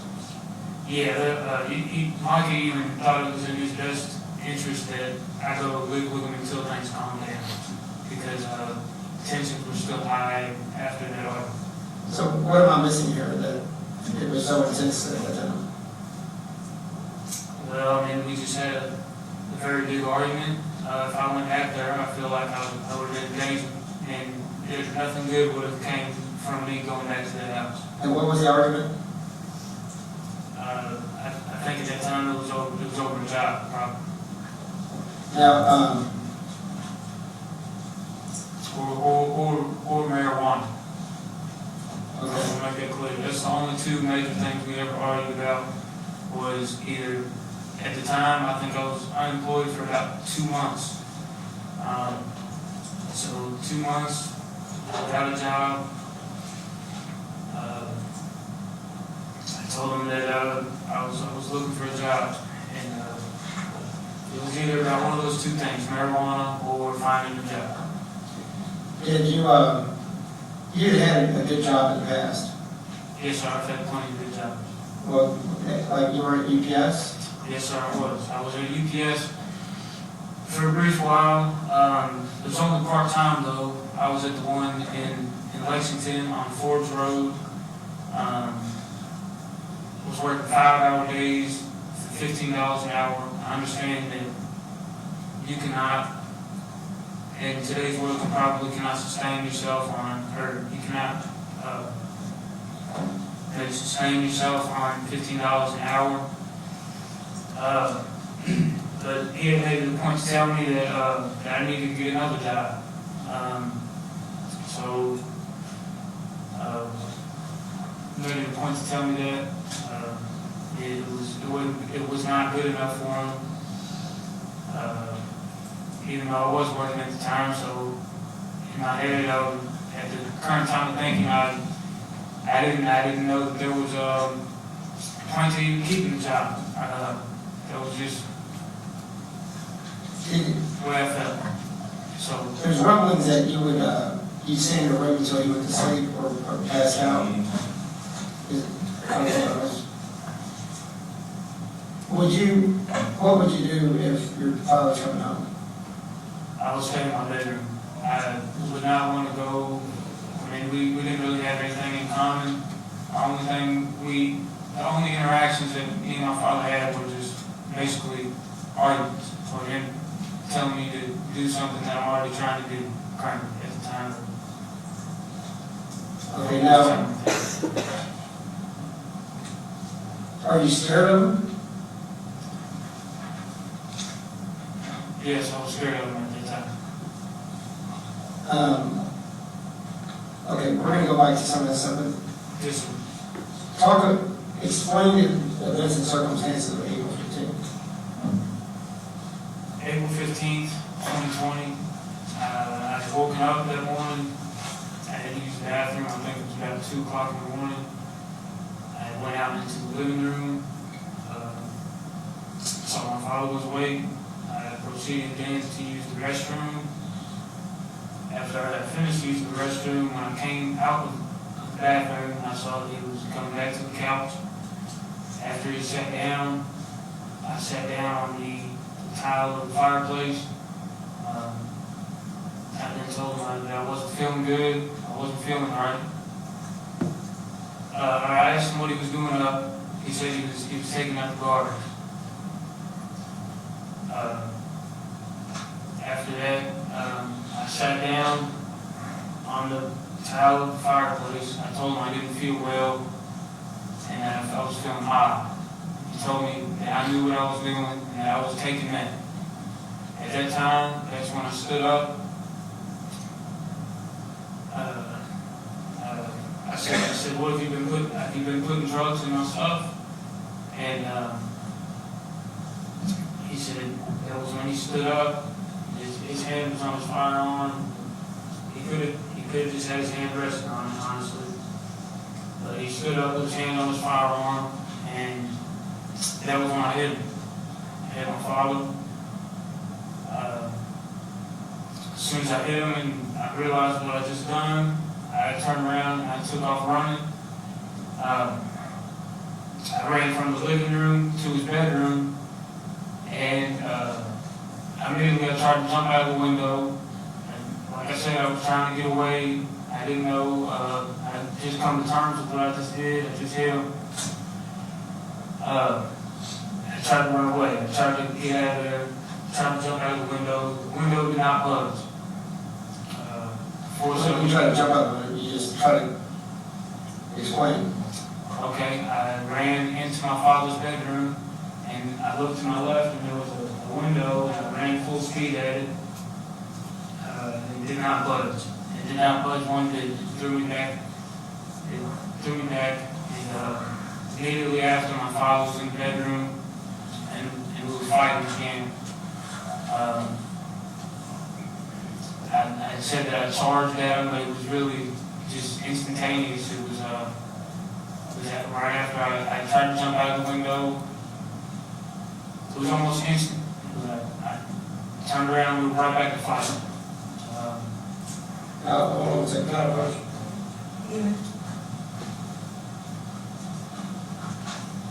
Is that the window? Yes, sir. And can you describe the window? The window looks like something tried to jump out of. It looks like. Does that accurately depict the way the condition of that window after that time? Yes, sir. Do you see, explain what the shades look like? You can see that something has been. You can see that something is definitely, slammed up against that window. The blinds on it are all slammed up against it. There are on the right side of it is I don't know. You can see okay. Yeah, you can see it's regular. It's not right. It's not how it should be. This is the one of the Commonwealth pictures already, but I know this is exhibit number 3. All right. Any objection? Okay.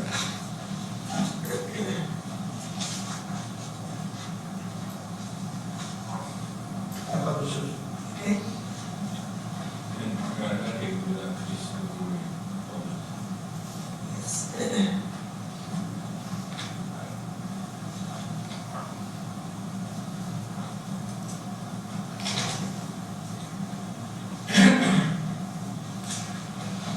Okay, so now you're trying to go through the window. Yes, sir. Explain what happened next. Right after I tried to jump out of the window, it was, like I said, it was almost instantaneous. we went right back to fighting. He had hit me, and I had hit him. He had struck me in the face a couple times. I had also hit him in the face. I remember him, we were on the ground. It was awful. We were on the ground wrestling. I couldn't escape his grasp. He was overpowering me. And I saw that there was a firearm on the ground, and it was just in my reach. I grabbed it, and we were tussling with it, and the firearm went off. I remember everything stopped at that moment. I scrambled up. He had also gotten up. He said, "You blew my fucking finger off." I remember that vividly. As soon as that happened, as soon as he said that, I turned around and ran again. I ran out of his bedroom, through the living room, out of the mud room, outside, and I tried to get into his car. And past situations, his key was inside of his car, or not situations, but I had used his car before, and the key was inside of his car. This time it was not. His door was locked, and I couldn't get inside of it. I think I tried the passenger side door. The passenger side door was also locked. So I was on the opposite. I was on the passenger side door. In the interview with the police, I had stated that I waited. I will admit that there was a horrible way of defining what had happened. It would be better defined as seconds had passed by, or a couple seconds had passed by. And I was standing there, and I saw him come to the door, and he had this rifle in his hand. And I immediately unloaded the firearm. I felt like at that moment that he was going to shoot me. I felt like it was either him or me in that moment. Now, you say rifle, but it's the pistol that... Yes, sir. The AR-15 that was showing up here. Okay, how did you see him with it? He had it in his hands like that. Is it dark out? Yes, but there was two lights that were on. There was a light in the mud room that was on. There was behind him. There was also one that was outside of the house that was reflecting down onto the driveway, or onto the driveway area.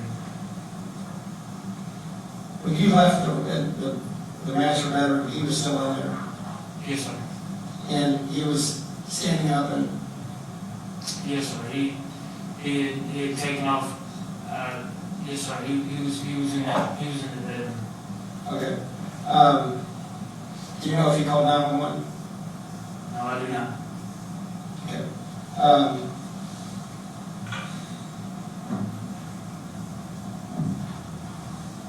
So he's out there with a gun. Yes, sir. And where are you in relationship to your car when you start shooting? Or to the camera is what it is. Yes, sir. I'm standing on right on the.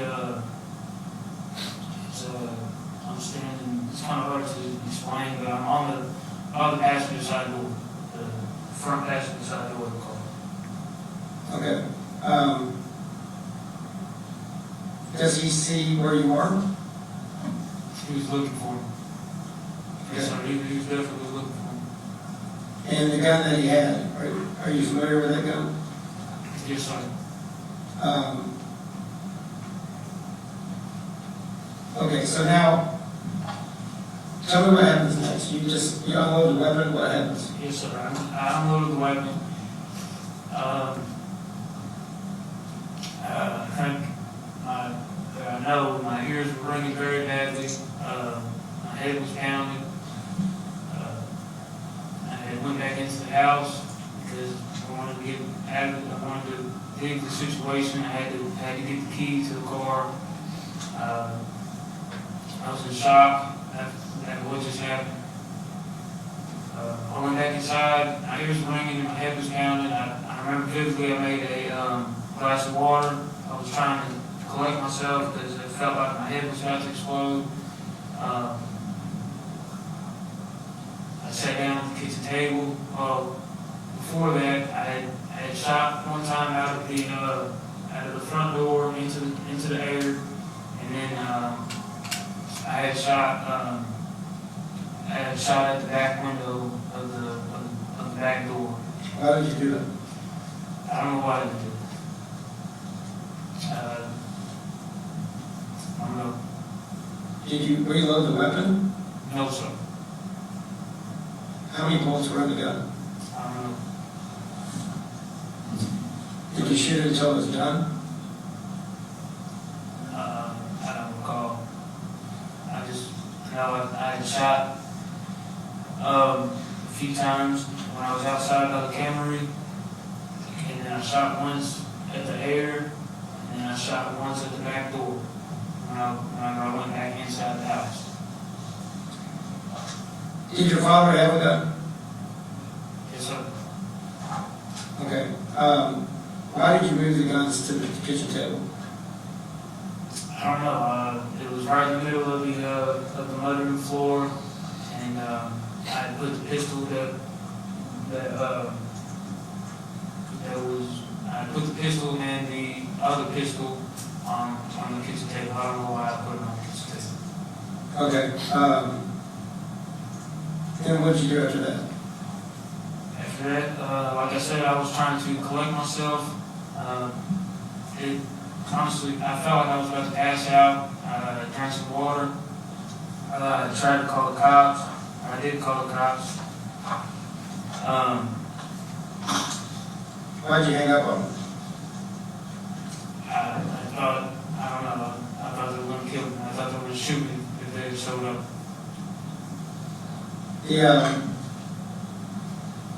Were you out to kill your father that night? No, sir.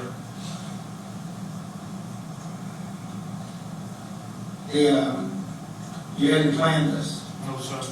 Or waiting in the back for him? No, sir.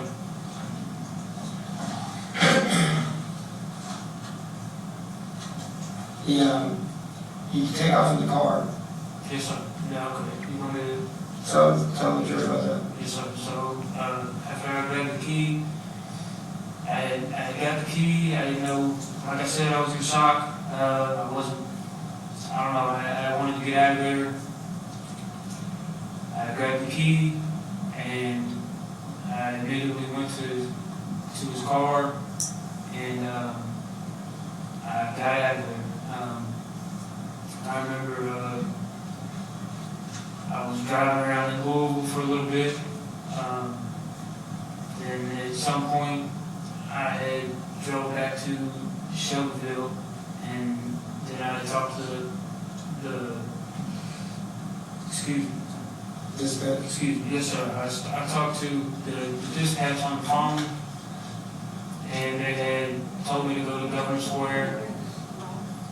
I was still scared at the time. I was frightened through this whole ordeal. Now the jury's curious why you just have no affect. Affect, what's that mean? Like, your voice is monotone and like you're... This is a horrible. My stomach is kind of in knots right now.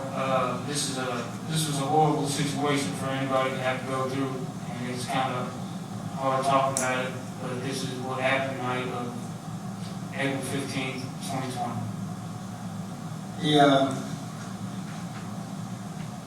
Okay, so they finally picked you up, right? Yes, sir. I was going through where Governor Square was in Shelbyville. I went through the four-way. I was heading towards. It doesn't have to be that detailed. Okay, I guess okay. Now, let me ask you this. You saw the video. Your behavior was a little bit different than today. Yes, sir. Tell me what you were feeling that day. Okay, that video, I was in a great deal of shock in that video. I was also had a lot of anxiety going on, and I was was having some panic attacks that could be looked at as psychosis. But Now, listen, the video speaks for itself. Do you agree with that? yes, sir. Did you watch the whole thing? Yes, sir. Every once in a while you have like little expressions and you're doing stuff. What are you feeling at that point? I'm terrified. I'm honestly, I was scared to death to get in that room. I wanted to get the heck out of there. I felt like I had told the officer what happened over and over again, and I felt like there was no end in sight in that interrogation room. I wanted to get out of there. It was a horrible moment for me, and it was awful.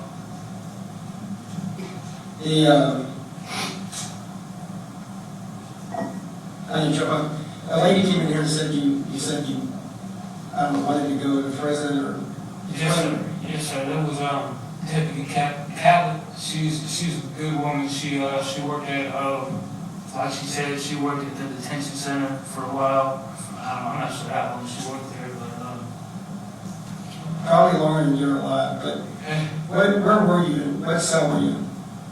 I was in a cell, in an isolation cell.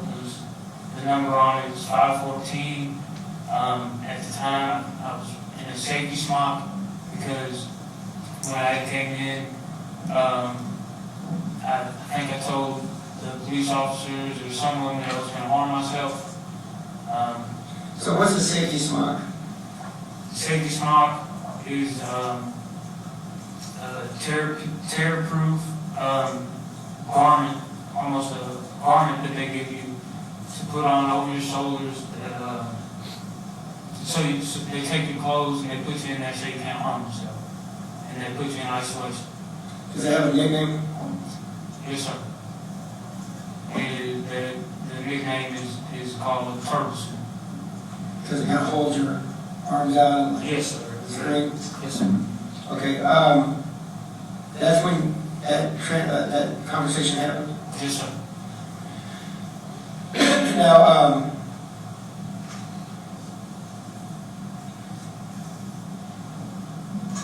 are you doing a poor job describing how nervous you were that day?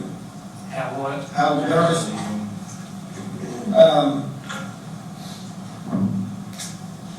There was other times he got physical. Yes, sir.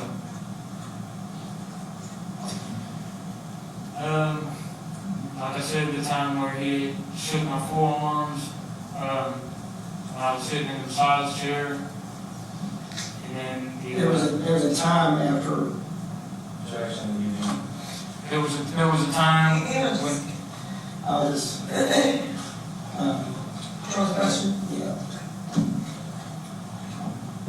I'm not trying to pull teeth here. no, I understand.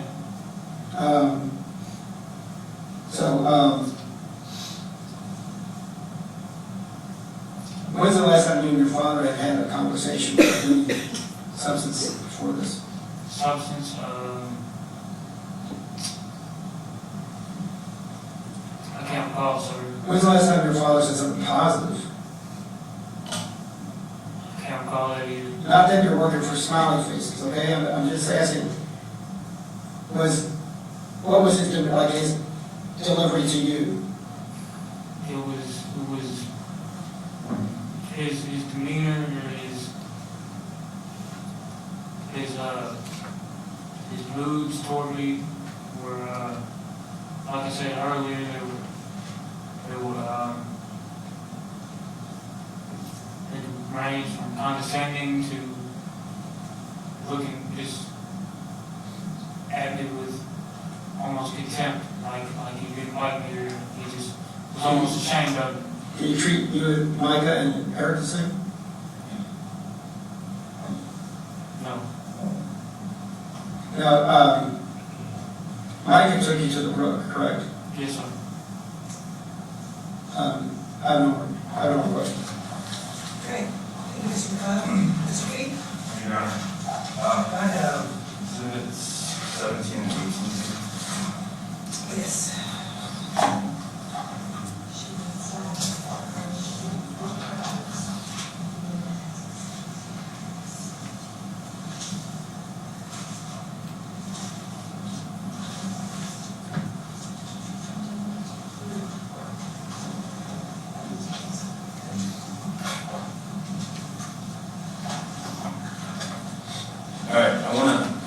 make sure we get this right. You said, you said your dad's demeanor was condescending, negative towards you. Yes, sir. Is that right? At times, yes, sir. Or was it at times, or was it always that way? When we had interactions, it always seemed negative. Meaning when you guys had arguments? No, I mean, when we, almost any time that we talked, it was almost always negative. Okay. So, how long are you telling the jury that went on for?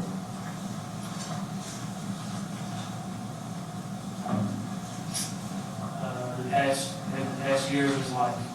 Okay.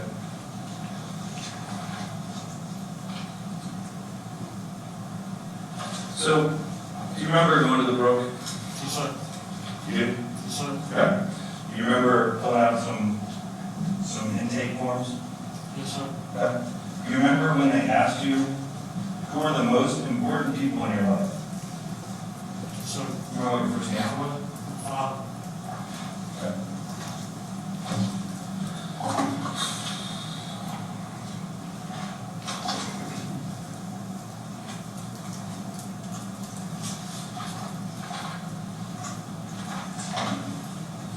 Do you remember them asking you why you were there? Yes, sir. Do you remember saying, I thought I was going to fight my older brother, so I came in here. I need to get clean. Remember smoking marijuana, I can't sleep without it. Patient smokes, and then did you tell me you smoked to help with anxiety? Yes, sir. I responded. You're just answering my questions. I apologize. What was So- the question again? Do you remember saying that? Yes or no? Yes, sir. Thank you. Yes.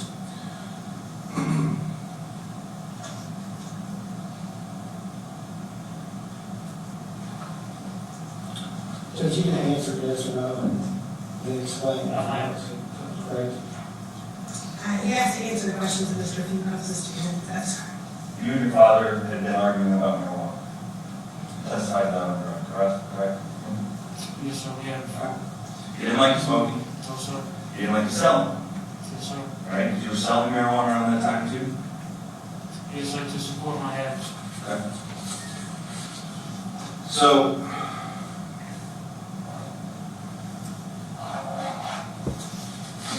was that fair for your dad not wanting to smoke? Of course. Okay. And you're saying, you're telling, I'm kind of jumping around here, and that's partial on that is on me, but you just sat there and said, you don't know what Dr. Whitten was talking about with the spaghetti? I think he called it ravioli. No, I know what he was referring to. He was referring to the clinical interview, but I never threw any spaghetti in the So pot. why would your brother Mike have told him? I don't know, he may have, I'm not sure, sir. Okay, but you're telling this jury right now that you never did anything to provoke your father. I'm telling the jury that I did not throw the spaghetti at my father. Did you throw it someplace else? No, sir. Okay.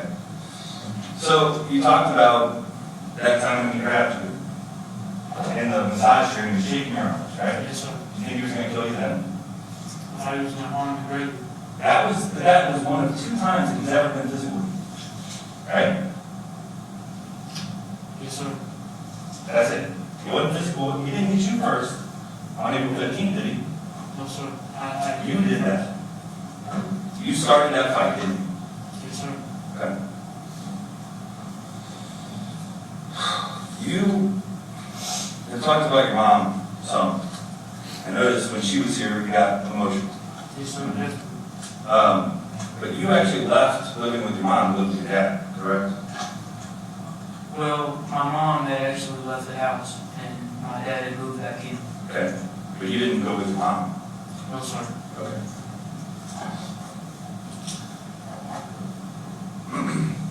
So, you were here when the medical examiner was testifying, right?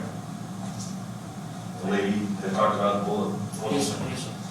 You remember her saying that the shot that went to your father's left side was the shot that dropped him, that put him down. Do you remember that? I don't recall her saying that, but I'll take your word for it. Okay. So would you agree with me that your father never got outside? He was standing in the doorway, sir. Was that how it looked to you, or was he actually in the doorway? Because how do you get shot here lose bodily control, and then end up 4 feet further into the house? I'm not sure, sir. Is it possible that you're outside, there's a light, this testified to, there's light behind him, Yes, sir. so you can see him, but you're out in the dark? I'm in the job. Right. So you can see him coming. Yes, sir, I saw my dad in the doorway. Did you fire? Yes, sir. You shot him in the head. I shot him.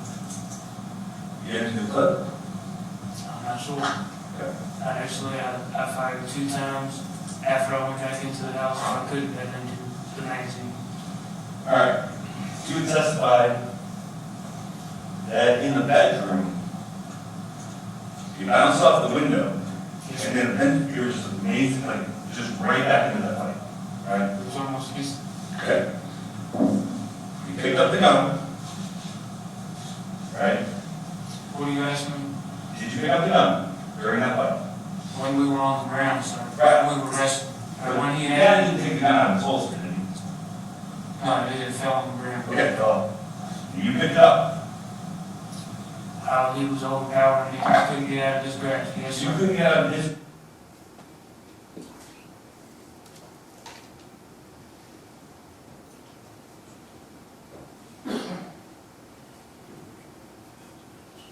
Grasp, yeah, you picked up the gun and somehow shot him through his pinky and his arm. I'm not sure if I shot him in the arm. Did he tell you, did he beg for his life? Did he? No. Did he? What's this look like? Where am I in?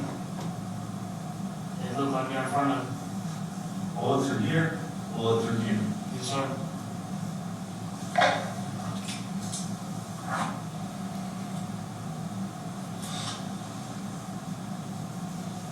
Your father was laying face down, correct? Yes, sir. When you went back to the house and you sat over, didn't you? I stood around. Okay. Did you shoot him again? No, sir. Why is there shell casing in that room by his head? Why are the bullets on the top of his skull? No, sir. I didn't shoot after I went back into the house. No. Dad never had that pistol in his hand, did he? When he got up from the house, it was, he may have been adjusting it. That was the only time that I saw him touch that pistol. So your dad had taken away marijuana around that time, didn't he? Yes, sir. Did he hid it from you? Yes, sir. You find out later he hid it in the road. Yes, sir. Okay. And you were talking about how you were super anxious around that time, right? You said panic attacks, you said psychosis a minute ago. I said it could have been seen as a psychosis. Sure. That's because you didn't have your marijuana. Hadn't been using it that day. What's the question? Is that why you were anxious? You didn't have your marijuana. Told Brooke that you needed the marijuana for your anxiety. But you didn't have it that time, did you? I did not have marijuana in my possession, no, sir. Okay. How long did you stay in the house? You said you sat at the table, had a glass of water. Yeah, I had to get a drink of water. I had, Yeah, I mean, your dad taught you how to fire weapons, correct? yes, sir. I mean, he prided himself on the fact that everybody can shoot, right? Yes, sir. You're a pretty good shot. Are you asking me? I am asking you. I think so. Yeah, okay. So, when you shot, when he taught you to shoot, did you wear ear protection? Yes, sir. Okay. So, like the big headphones and everything? Or just the put in? Okay. But that night you didn't have ear protection. No, sir. So it was pretty loud, those shots. Yes, sir. Okay. Oh, was your ears ring? Yes, sir. Okay. Sir. So,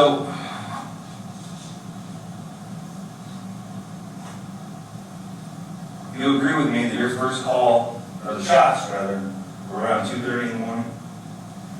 Yes, sir. But you didn't actually, other than when you told them nothing was 911 that nothing was wrong. You didn't talk to 911 again until about 4:20, something like that? He says, Okay. So that's about a 2-hour gap. What were you doing for 2 hours? well, like I said, I was in shock. I didn't know how to cope with what just had happened, what just went down. Like I said, I got in the car, drove around. I didn't know what to do, so I even remember typing on my phone. I said I searched Google for a safe place.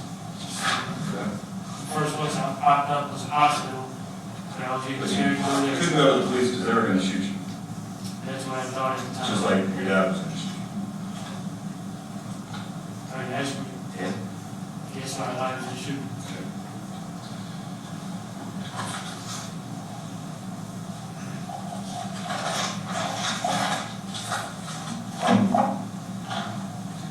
So you knew Trooper McCormick lived about 100 yards from you, is that right? You actually drove by his house on your way away from your house, didn't you? I'm not sure which direction I took, sir. Well, you contacted heading back to your house, right?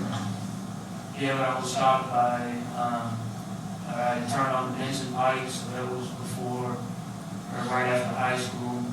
And then after, when I took his car, I don't know if I took the interstate or if I went all the way from town to get to Louisville.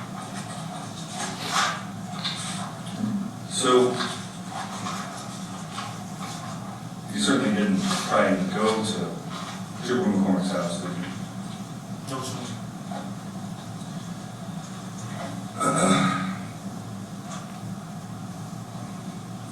Do you remember trying to text or texting with Greg Corley around April 14th? The day before, 2 days before? I saw the text messages, yes, sir. Are those your text messages? Yes, sir. Nobody else took your phone and sent them? No, sir. Okay. So, you did say, and I'm going to just read it, kind of weird to just say out of the blue, LOL, but I'm going to do some research and get back to you if I lost my mind or not. And your next text says, forget I said anything, man. I was tripping. I apologize. Do you remember sending that text? It was 4 years ago. I will. Did I show you this with a refreshing recollection? I'll say that I sent a text message, yes, sir. Okay. And then his response is the brook. Is that right? Yes, sir. So then you went to the brook after that. Yes, sir. My brother took us to the brook. Not because when you got to the brook, when we got those records, right? It wasn't because you said you were being so bullied and beaten by your father. It was because you didn't get clean. In that packet, it says that I refused to talk about that. Now, in this packet, it says that you were worried about getting in a fight with your older brother. Doesn't it? Yes, sir, but it also says that as well.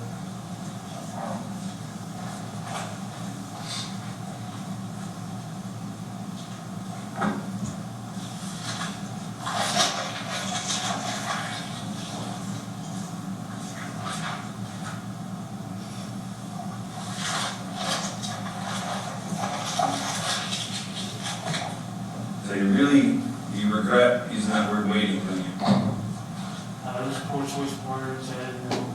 Right, because if you're waiting, your dad backlit, he's coming towards you, you can see him, he can't see you. And you're waiting. I don't know if he could see me or not. I mean, like I said, there was a light that was literally directed right down on top of his car. And I was It's- right on the other side. Would you agree, it's pretty dark out there? In that Yes, part sir. of it? It's 2 in the morning. Yeah. And there are woods all around there too, right? About 100 yards away, yes, sir. Okay. But you guys would go behind your house and shoot down into the creek, and there's woods around the creek, right? Yes, sir, about 100 yards from there. Okay. But you didn't run to hide. You waited I was standing in the driveway. with a 9mm pistol aimed at the back door. I would say it was aimed at it was in the hand at the time. Okay. When did you draw it up? When when I saw he had the gun in his hand. Okay, you just on that witness stand said he was walking like this. Yes, sir. I did the AR-15. You didn't have the sight to his eye. No, sir. He was walking like this. And this is, wouldn't this be how, Puts it down like that. is that him?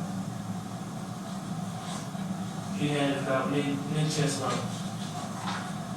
Not pointing at you. No, sir.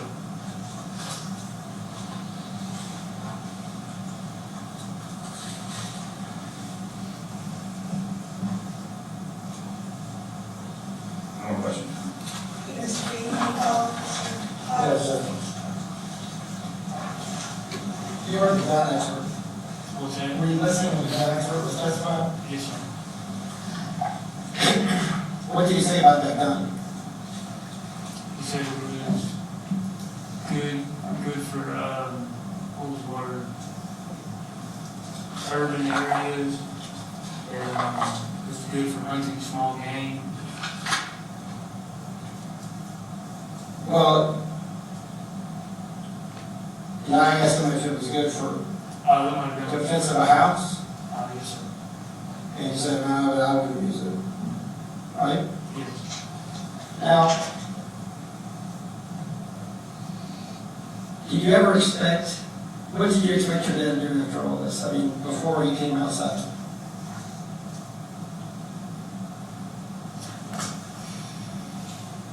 Had you taken his cell phone? No, sir.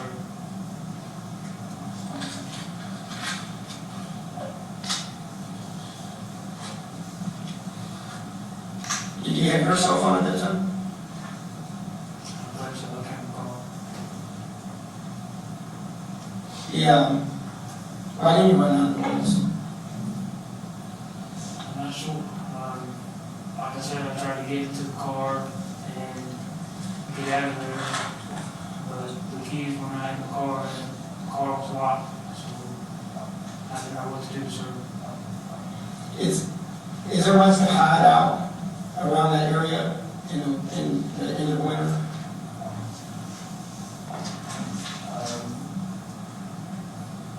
Is there other places to hide out there? Yeah, like if he came out with a flashlight maybe or something, I mean, is there a good place to hide out there?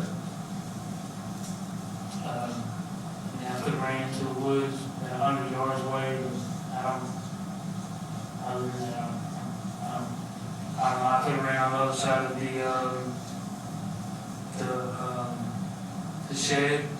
I guess I wasn't trying to find places to hide. I was just trying to get away at that time, so.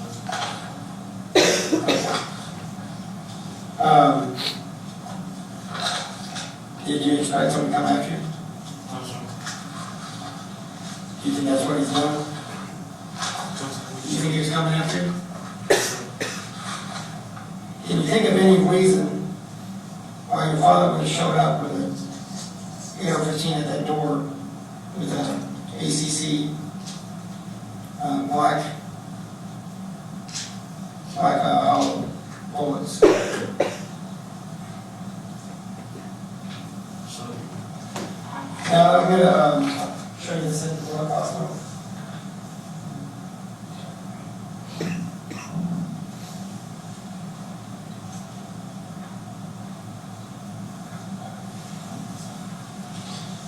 There's all sorts of little checks and things in this broke paperwork. What does that say there?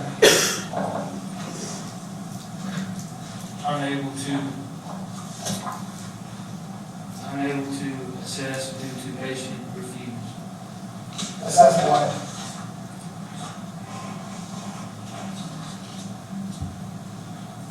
Trauma and abuse. So you refuse to answer about trauma and abuse?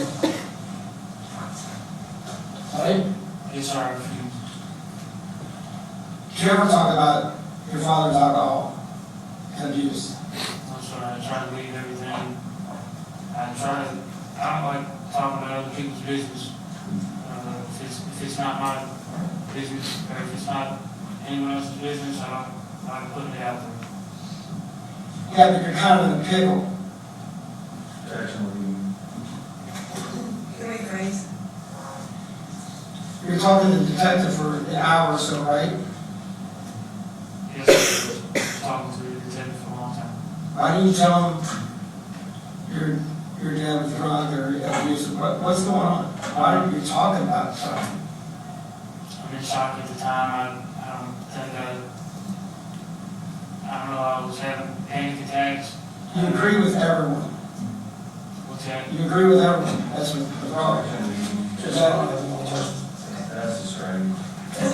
Ask to strike that last statement from council. Any follow-up? All right. Mr. Augustine, you are excused. Return to your seat at the table. All right, this time you may return to the jury room.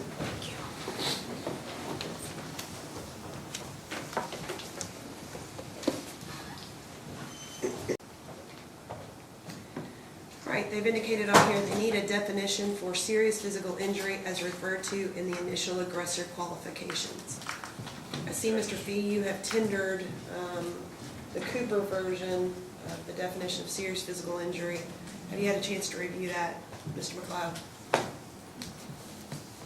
He sent that by way of email.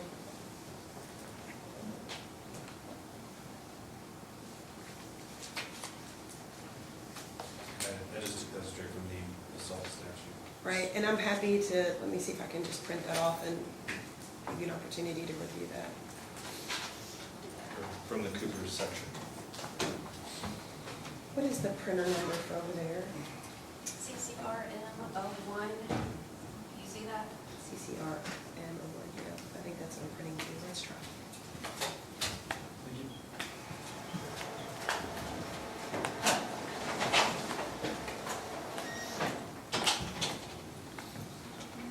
Do you mind to take that to Mr. McLeod?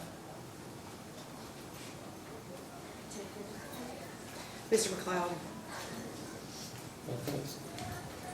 Just on the computer.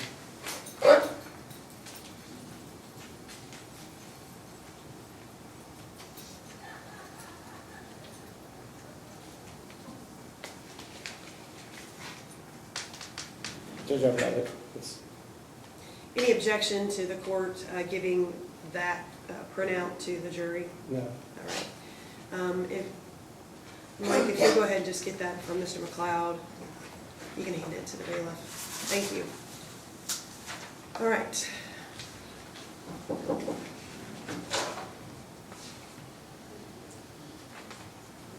Okay, we can go off the record.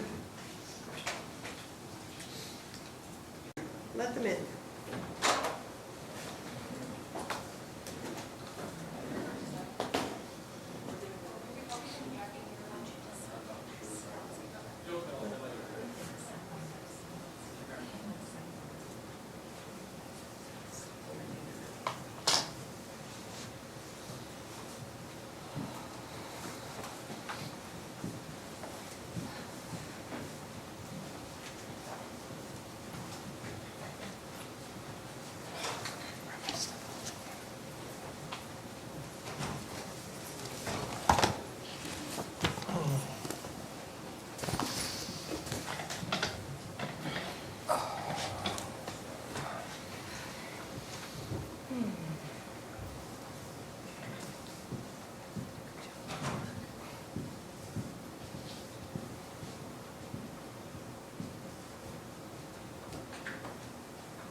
All right, the bailiff indicated that we have a verdict. We are back on the record in the matter of Commonwealth versus David Augustine, 20 CR 165.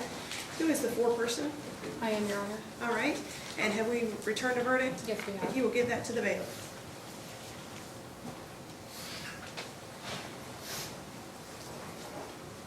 Thank you.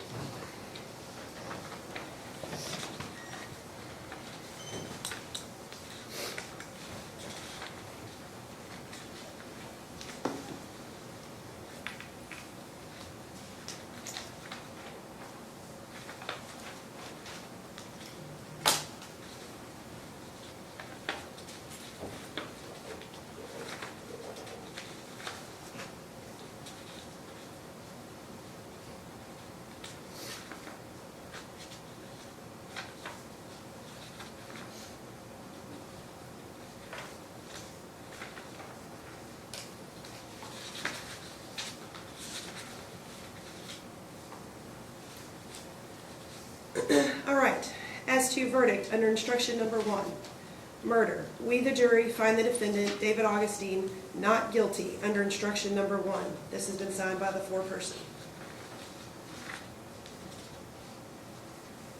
Verdict under instruction number 2, manslaughter in the second degree. We, the jury, find the defendant, David Augustine, guilty under instruction number 2. This has been signed by the foreperson.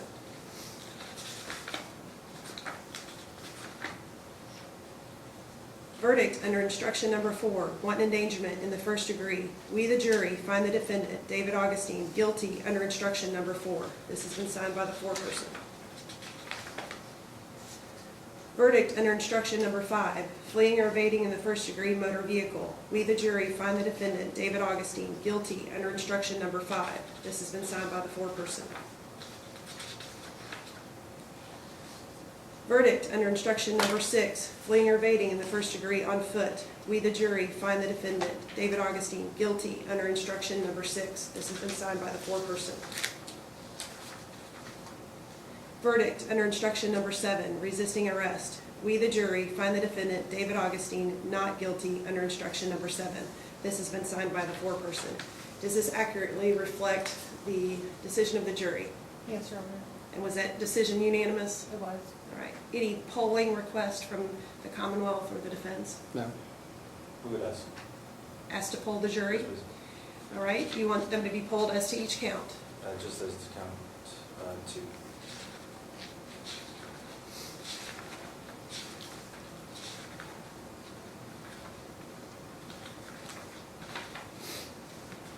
Instruction number 2. All right. As to instruction number 2, manslaughter in the second degree, the jury has found the defendant guilty under instruction number 2. And as I go down the list here, if you will say if this was your verdict. Lori Jesse. Yes. Gary Connor. Yes. Kim Critchlow. Yes. Gregory Copley. Yes. Scott Hoagland. Yes. Amber Jaggers Hancock. Yes. William Bledsoe Jr. Yes. Krista Ward. Yes. Sean Hadley. Yes.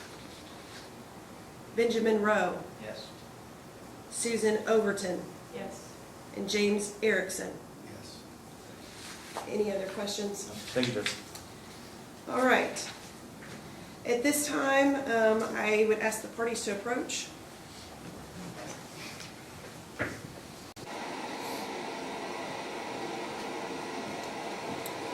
How long do you think before we probably need to have some arguments or discussion over the sentencing instructions? Have about a 30-minute recess, come back at 5, or how long do you think?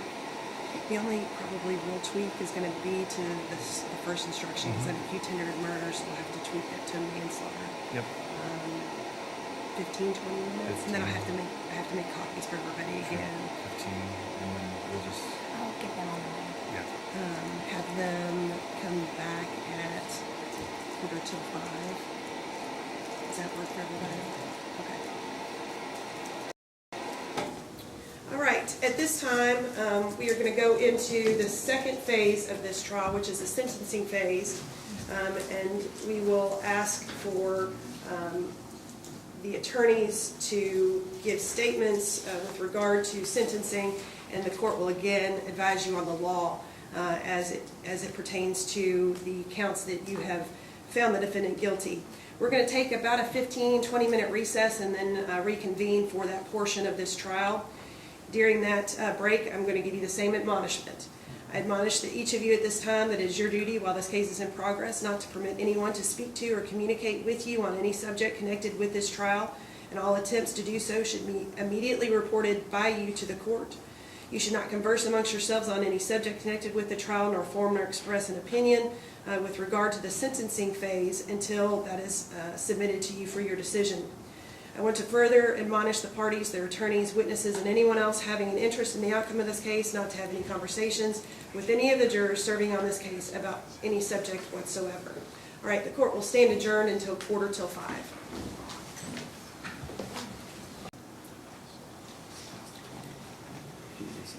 Mr. McLeod, have you had an opportunity to review the tendered proposed jury instructions with regard to the sentencing phase? I haven't, Judge, I can look at it right now. Okay.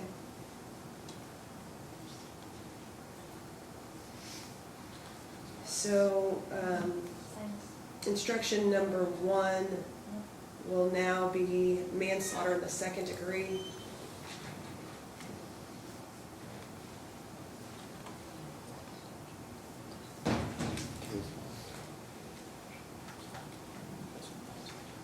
I'm trying to adjust those here as well, Mr. Fees. Let's see.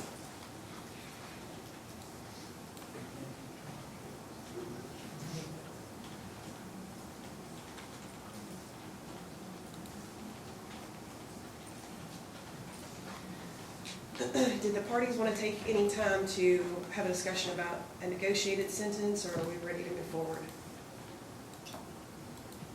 I think we can move forward. Ready to move forward?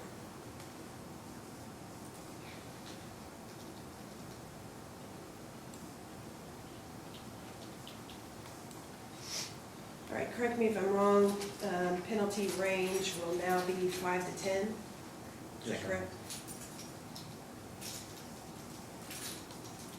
I think I've got those changes made if you want me to send them. That's great if you want to just go ahead and submit those. Okay.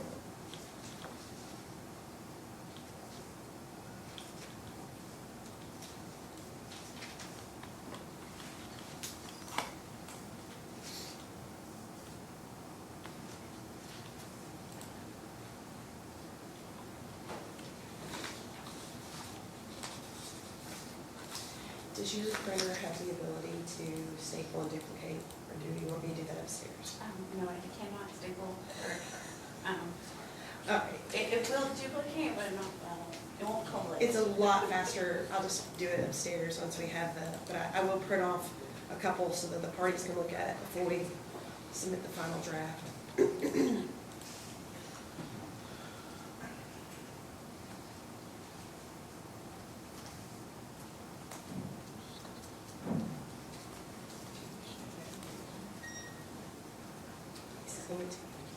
He's sending it to me.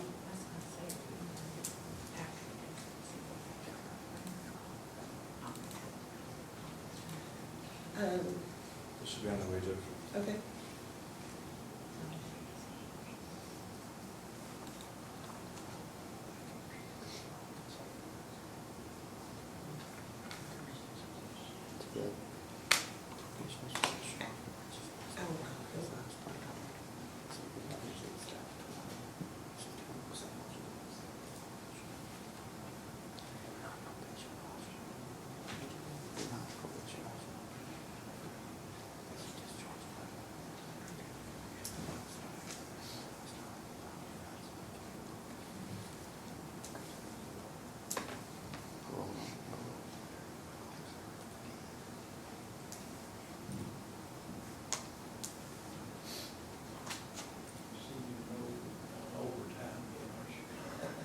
It's going via snail mail that has popped up.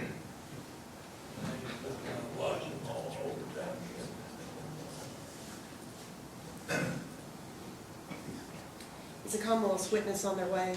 Yes, Your Honor.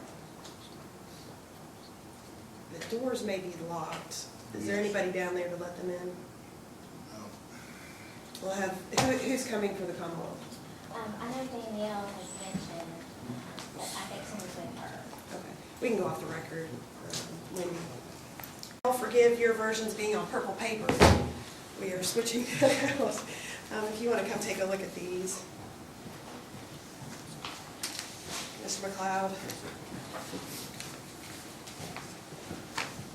Thank you, Judge. You're welcome if you all want to review those.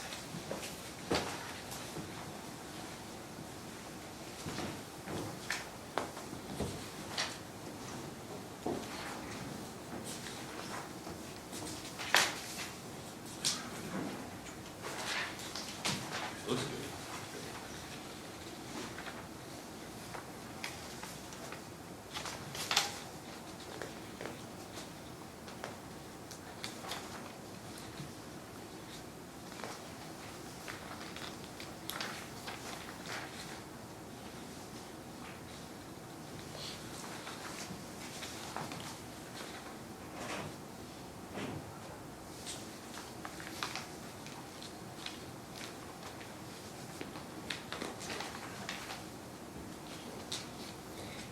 The juries won't be on purple, so we're, I don't know if it matters at this point. she's gonna bring those down.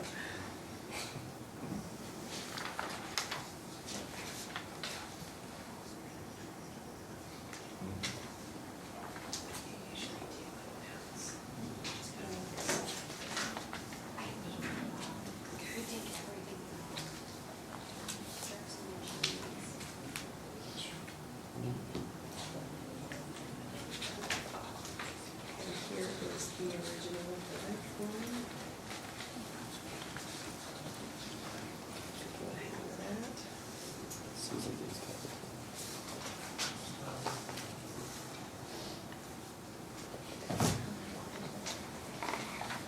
that. All right, Mr. McLeod, any additions or corrections, or do those instructions look okay? They look okay. All right. As soon as we get all copies made, I'll have the jury brought back in.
Well, thank you.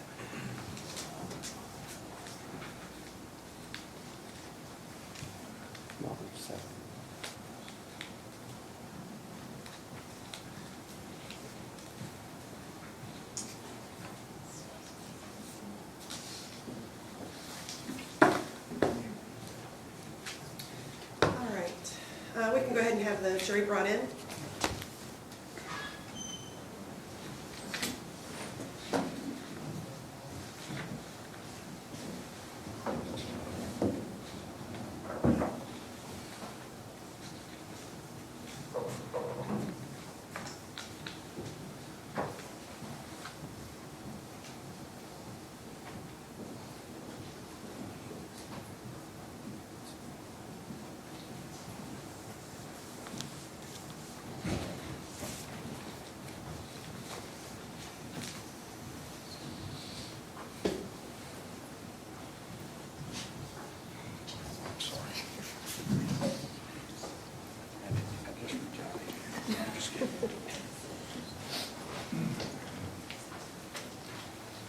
All right, we are still on the record, and the jury has rejoined us. Do the parties wish to call roll? I think we're good. Waiting roll? Okay. Ladies and gentlemen, at this time, we will begin the penalty phase. Would the parties wish to make an opening statement? Just one moment.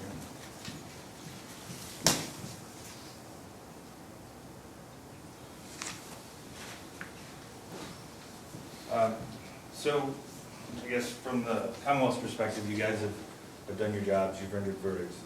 In a little bit, you're going to hear from somebody from probation and parole, and they're going to tell you kind of what a sentence could look like. Ultimately, you guys decided this case, so I'm going to put, from my perspective, I'm going to put that sentence in your hands. All right, whatever you guys think is appropriate under the law is what I'm fine with, okay? So we'll hear from Ms. McLeod in a little bit, but that's all I have for the comment. All right. Mr. McLeod, do you wish to make any opening statements? Judge, other than just we respect the jury's verdict, we'll continue from there.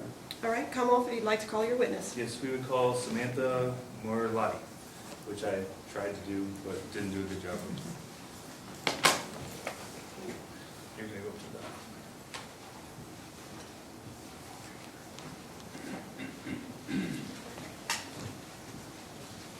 that. Officer Merlotti, before you sit down, if you will stand and face me and raise your right hand. You swear or affirm the testimony you're about to give to be the truth, the whole truth, and nothing but the truth? All right, thank you. You may have a seat.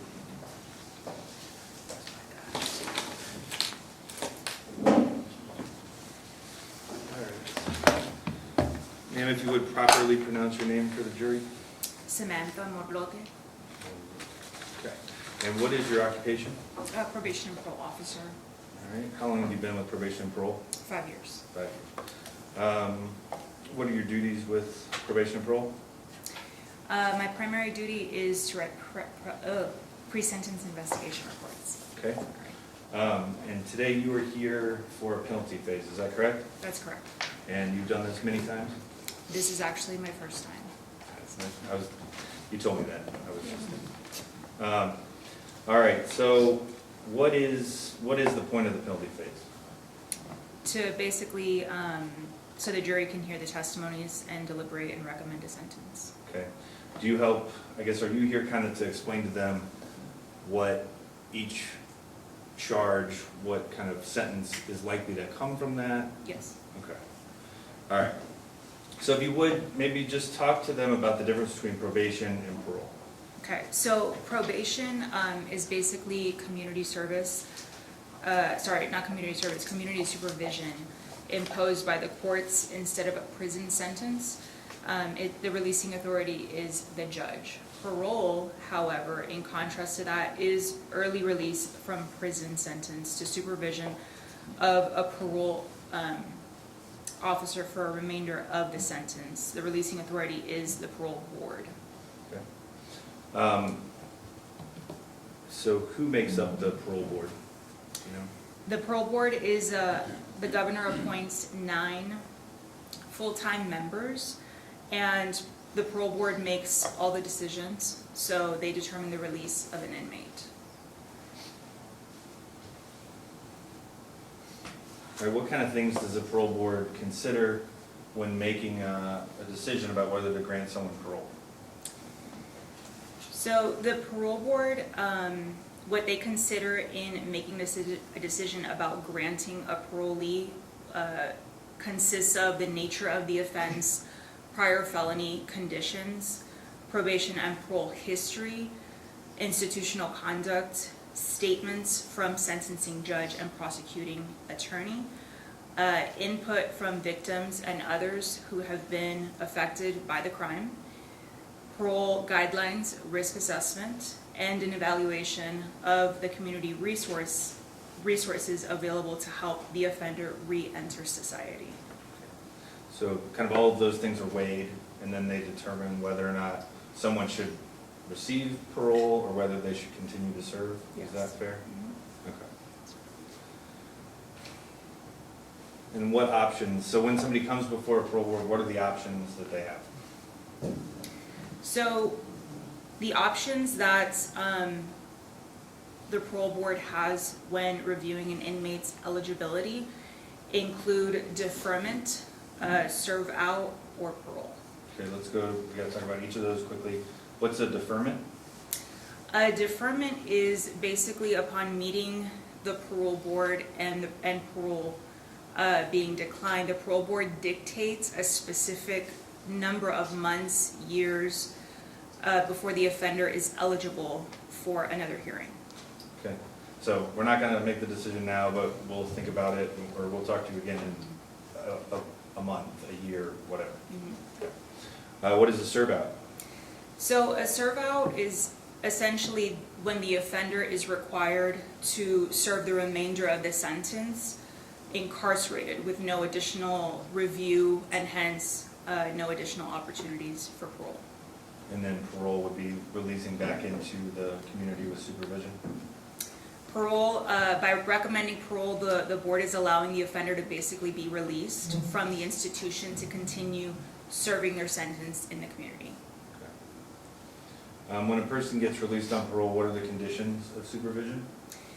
The conditions of supervision consist of reporting to the supervising officer on a regular basis, typically a monthly basis, maintaining employment, no possession of firearms or weapons, payment of restitution if there is any, restrictions on travel outside of supervision, or any special condition imposed by the parole board, maintaining a stable residence and obtaining permission for any changes in residence, participating in a counseling program of various kinds, no possession of drugs except as prescribed, violent offenders and offenders registered as sex offenders will remain on parole until their maximum expiration date. Okay.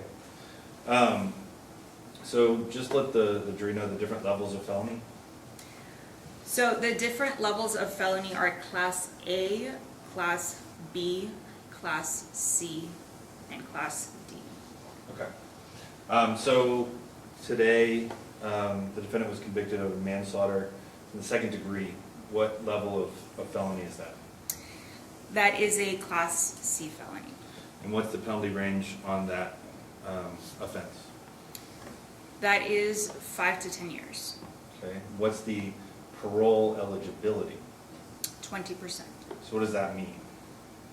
That means that they would have to serve 20% before they are parole eligible. Okay.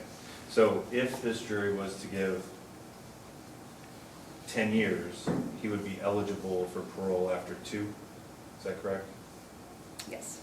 And if they were to give 5 years, he would be eligible for parole after 1. Mm-hmm. Okay. Correct. And what class of felony is wanton endangerment?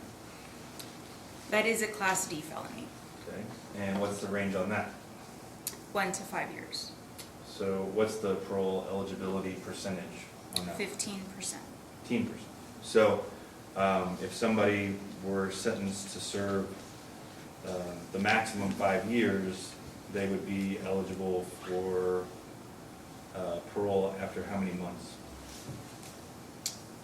It would be, if they are sentenced to 5 years at 15%, it would be, they would have to serve 2 years and 6 months.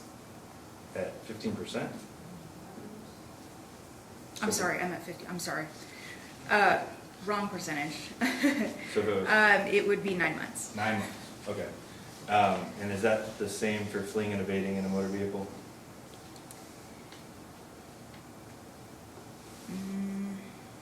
Yes, it is. And for fleeing and evading on foot?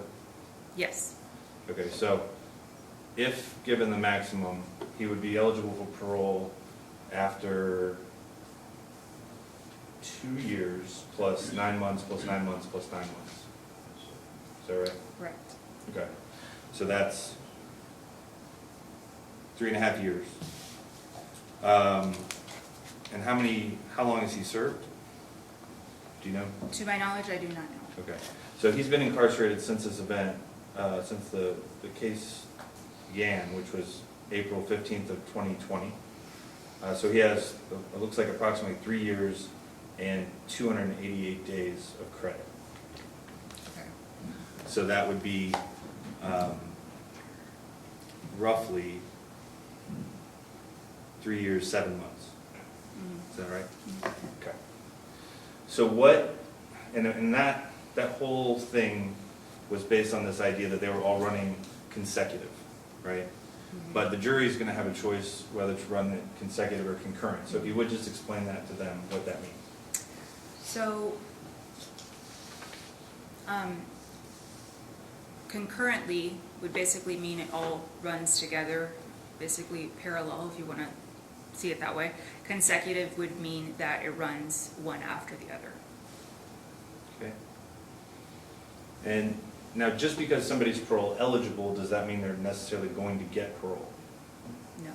Okay, so then it just comes back to kind of what have they done with their time? Have they had any incidents? What other, are they eligible for, with these sorts of offenses, are they eligible for good time credit? Because it is not a violent offense, he would be. Okay, so what does that mean? How does that affect a sentence ultimately? So, good time credit basically means, good time is the time an inmate can receive time to reduce the amount of time that he's incarcerated. So there are various ways that they can receive good time, one being statutory, the other being meritorious, the other being educational or work-related. Okay, so statutory, an inmate can receive credit of 10 days per month, is that right? Yes. Uh-huh. And meritorious, they can receive 7 days per month for performing duties like working in the kitchen or things like that. Yes. Educational, they can get up to 90 days credit for taking GED class or other class. Okay.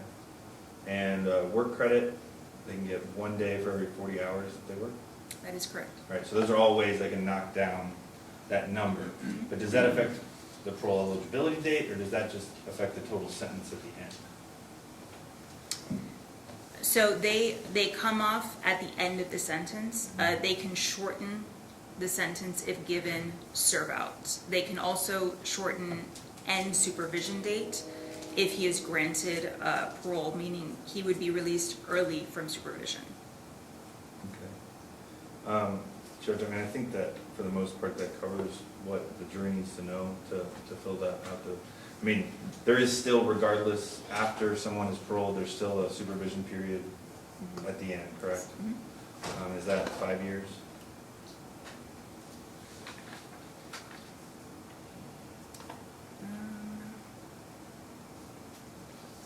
To my knowledge, I cannot.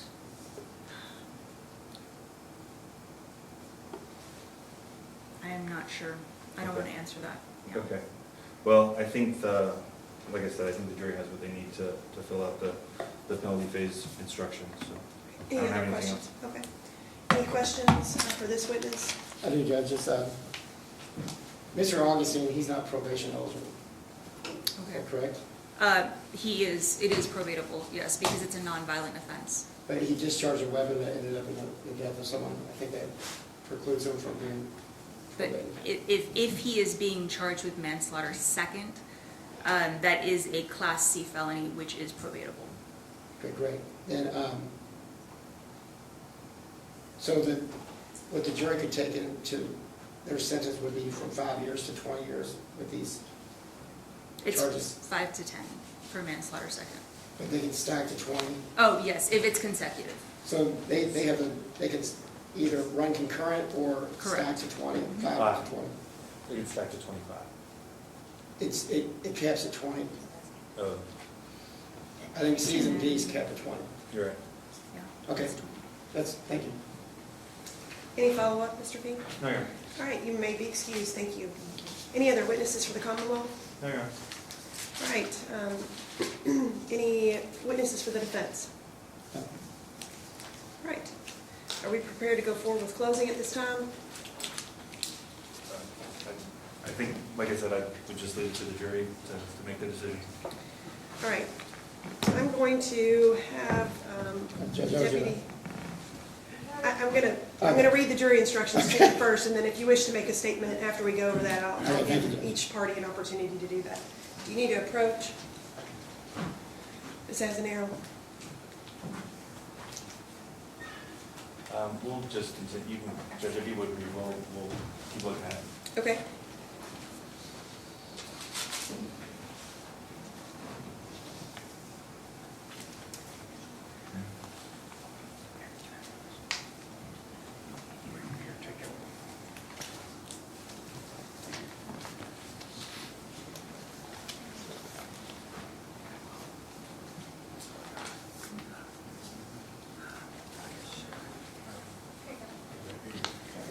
All right, does everybody have a copy of these instructions now? All right. These are the penalty phase instructions. Instruction number 1. Count 1. You have found the defendant guilty under count 2 of the indictment of the offense of manslaughter in the second degree. You shall now fix his punishment for that offense at confinement in the penitentiary for not less than 5 years, nor more than 10 years, in your discretion. Verdict form number 1, penalty phase, count 1. We, the jury, fix the defendant's punishment under count 2 of the offense of manslaughter in the second degree by confinement in the penitentiary for a term of blank years to be determined by you. Then you'll need to decide the sentence shall run either concurrent or consecutive with the sentence imposed under verdict form 2.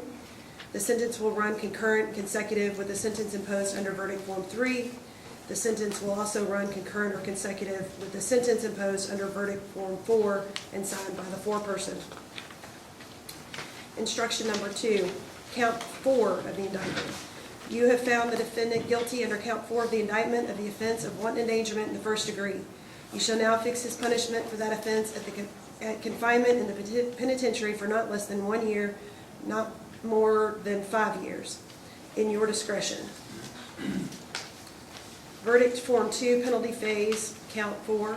We, the jury, fix the defendant's punishment under count 4 for the offense of wanton endangerment in the first degree by confinement in the penitentiary for the term of blank years to be determined by you. This sentence shall run concurrently or consecutively with the sentence imposed under verdict form 1, or the sentence shall run concurrent consecutive with the sentence imposed under verdict form 3, and then the sentence will run concurrently or consecutive with the sentence imposed under verdict form 4 and be signed by the foreperson. Instruction number 3, count 5 of the indictment. You have found the defendant guilty under count 5 of the indictment of the offense of fleeing or evading first-degree motor vehicle. You shall now fix his punishment for that offense at confinement in the penitentiary for not less than 1 year, not more than 5 years, in your discretion. Verdict form 3, penalty phase, count 5. We, the jury, fix the defendant's punishment under count 5 for the offense of fleeing or evading first-degree motor vehicle by confinement in the penitentiary for the term of blank years to be determined by you. The sentence shall run concurrent or consecutive with the sentence imposed under verdict form 1. The sentence shall run concurrent or consecutive with the sentence imposed under verdict form 2. And the sentence shall run concurrent consecutive with the sentence imposed under verdict form 4, signed by the foreperson. Instruction number 4, count 6. You have found the defendant guilty under count 6, that should read count 6, of the indictment of the offense of fleeing or evading first degree on foot. You shall now fix his punishment for that offense at confinement in the penitentiary for not less than 1 year, not more than 5 years, in your discretion. Verdict form 4, penalty phase, count 6. We, the jury, fix the defendant's punishment under count 6 for the offense of fleeing or evading first degree on foot by confinement in the penitentiary for the term of blank years, and that's to be determined by you. The sentence shall run concurrently or consecutive with the sentence imposed under verdict form 1. This sentence shall run concurrent consecutive with the sentence imposed under verdict form 2, and the sentence shall run concurrent consecutive with the sentence imposed under verdict form 3. It will be signed by the foreperson. These two shall be unanimous, and if the foreperson just wants to use your verdict form, you can turn that into the court. All right, Commonwealth, do you wish to make any argument? Well, Your Honor, just to point out that because, I guess, under 533-060, not eligible for probation given that a projectile or that a gun was used. All right, so correcting the statement that Yes. he is not eligible for probation. Okay, anything further? No, Your Honor. All right, Mr. McLeod, any statement? Just quickly, Judge. Okay.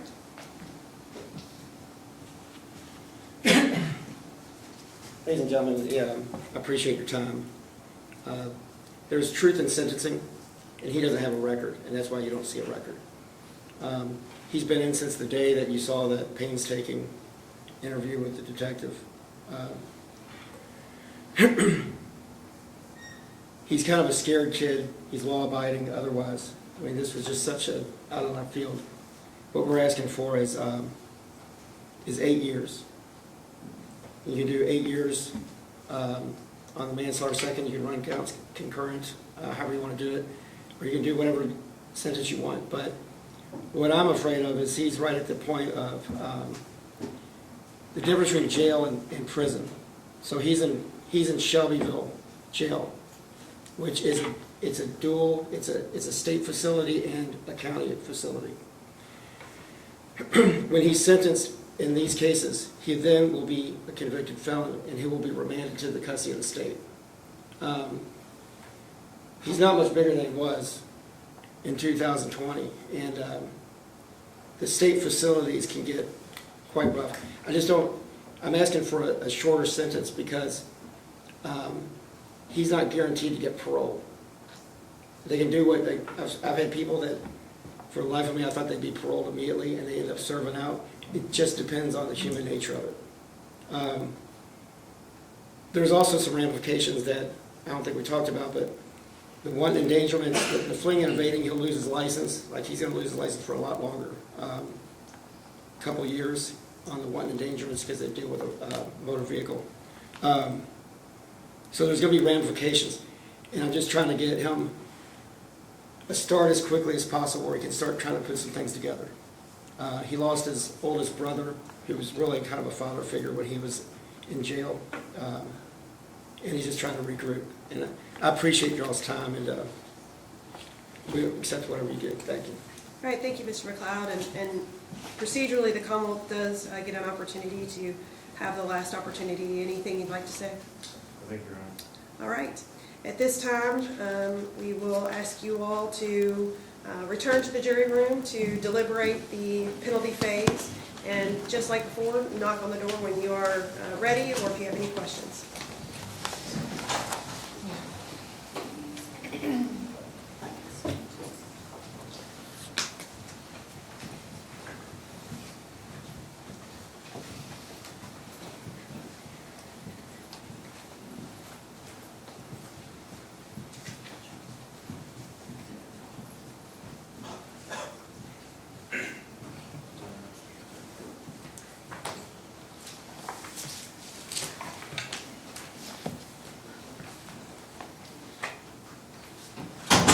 We can go off the record.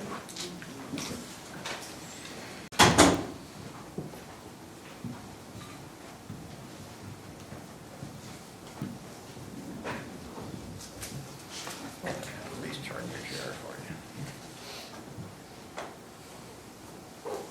All right, you all may be seated.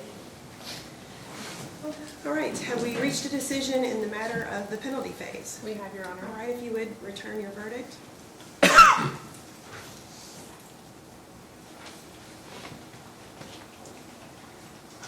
Thank you very much.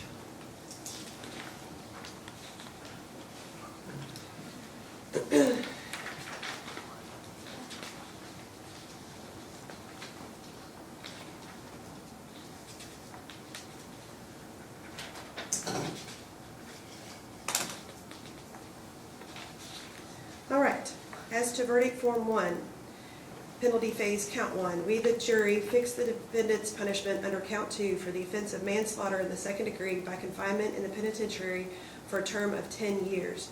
The sentence shall run consecutively with the sentence imposed under verdict form 2. This will run consecutive with verdict form 3 and consecutive with verdict form 4, signed by the foreperson.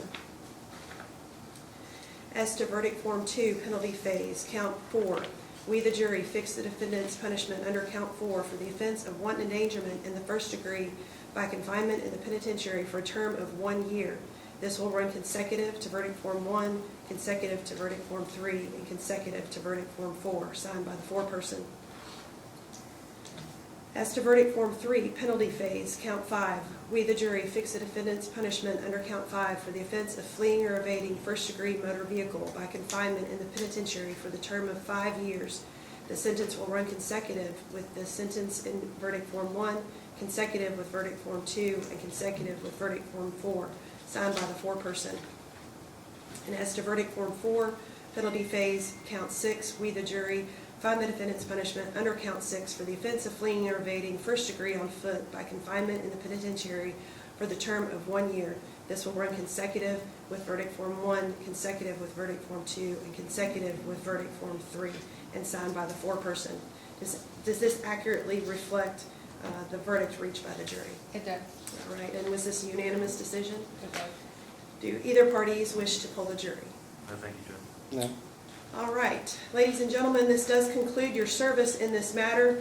I want to sincerely thank you. It's been a very long week, but it is very apparent that you have been very attentive and thorough and thoughtful in your deliberations, and your service to the community is definitely noted, and we certainly appreciate that. Before you leave, make sure you take off your juror pins, leave all your notepads here.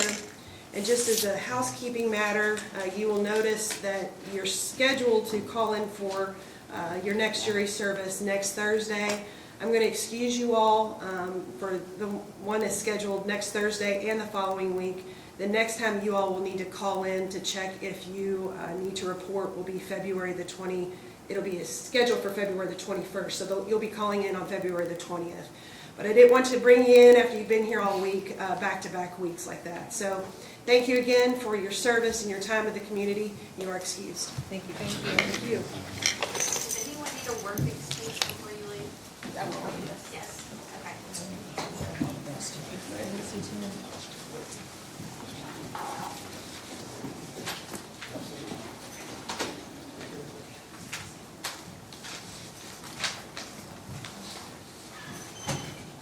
Do you want me to come up there, or do you want me to wait here? I just need your name so I can print off your personal form. Krista Ward. I'd like one as well.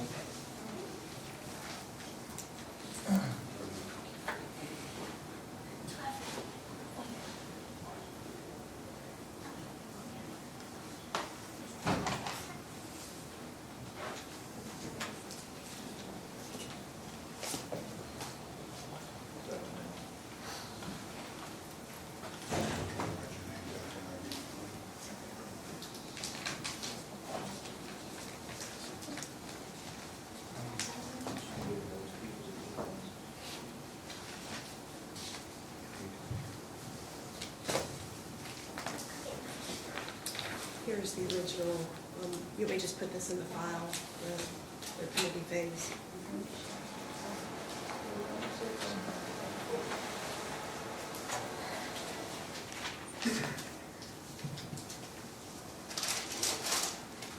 Who else needed one? Just shout out your names. You've got a list. I'm writing Oh, it you got a list. Well, I have Krista's, so she can leave.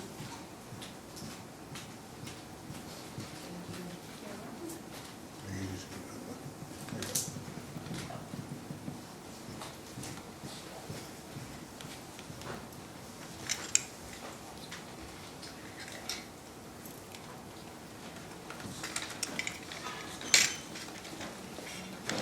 There you go. Mr. McLeod, if you want to look at your calendar for return for formal sentencing, I'm looking at March the 4th or the 18th. You'll let me know which date you'd like to schedule that.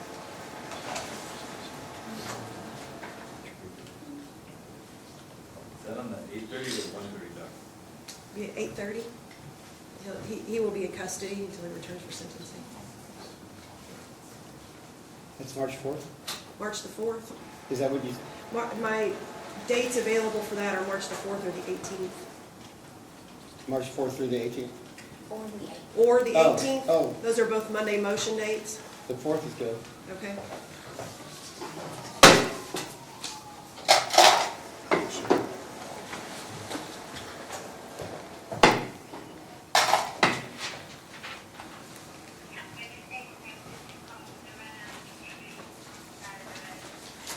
All right, we are still on the record. Mr. Augustine, we will return for formal sentencing in this matter on March the 4th at 8:30. A PSI has been ordered. You will need to cooperate with probation and parole in order to get that prepared before you return for sentencing. They'll be over to talk with you at the detention center. Make sure you give them all the information that they request so that we can move forward with sentencing on that date. Okay? Any other matters that we need to take up at this time? All right. Would you waive separate sentencing?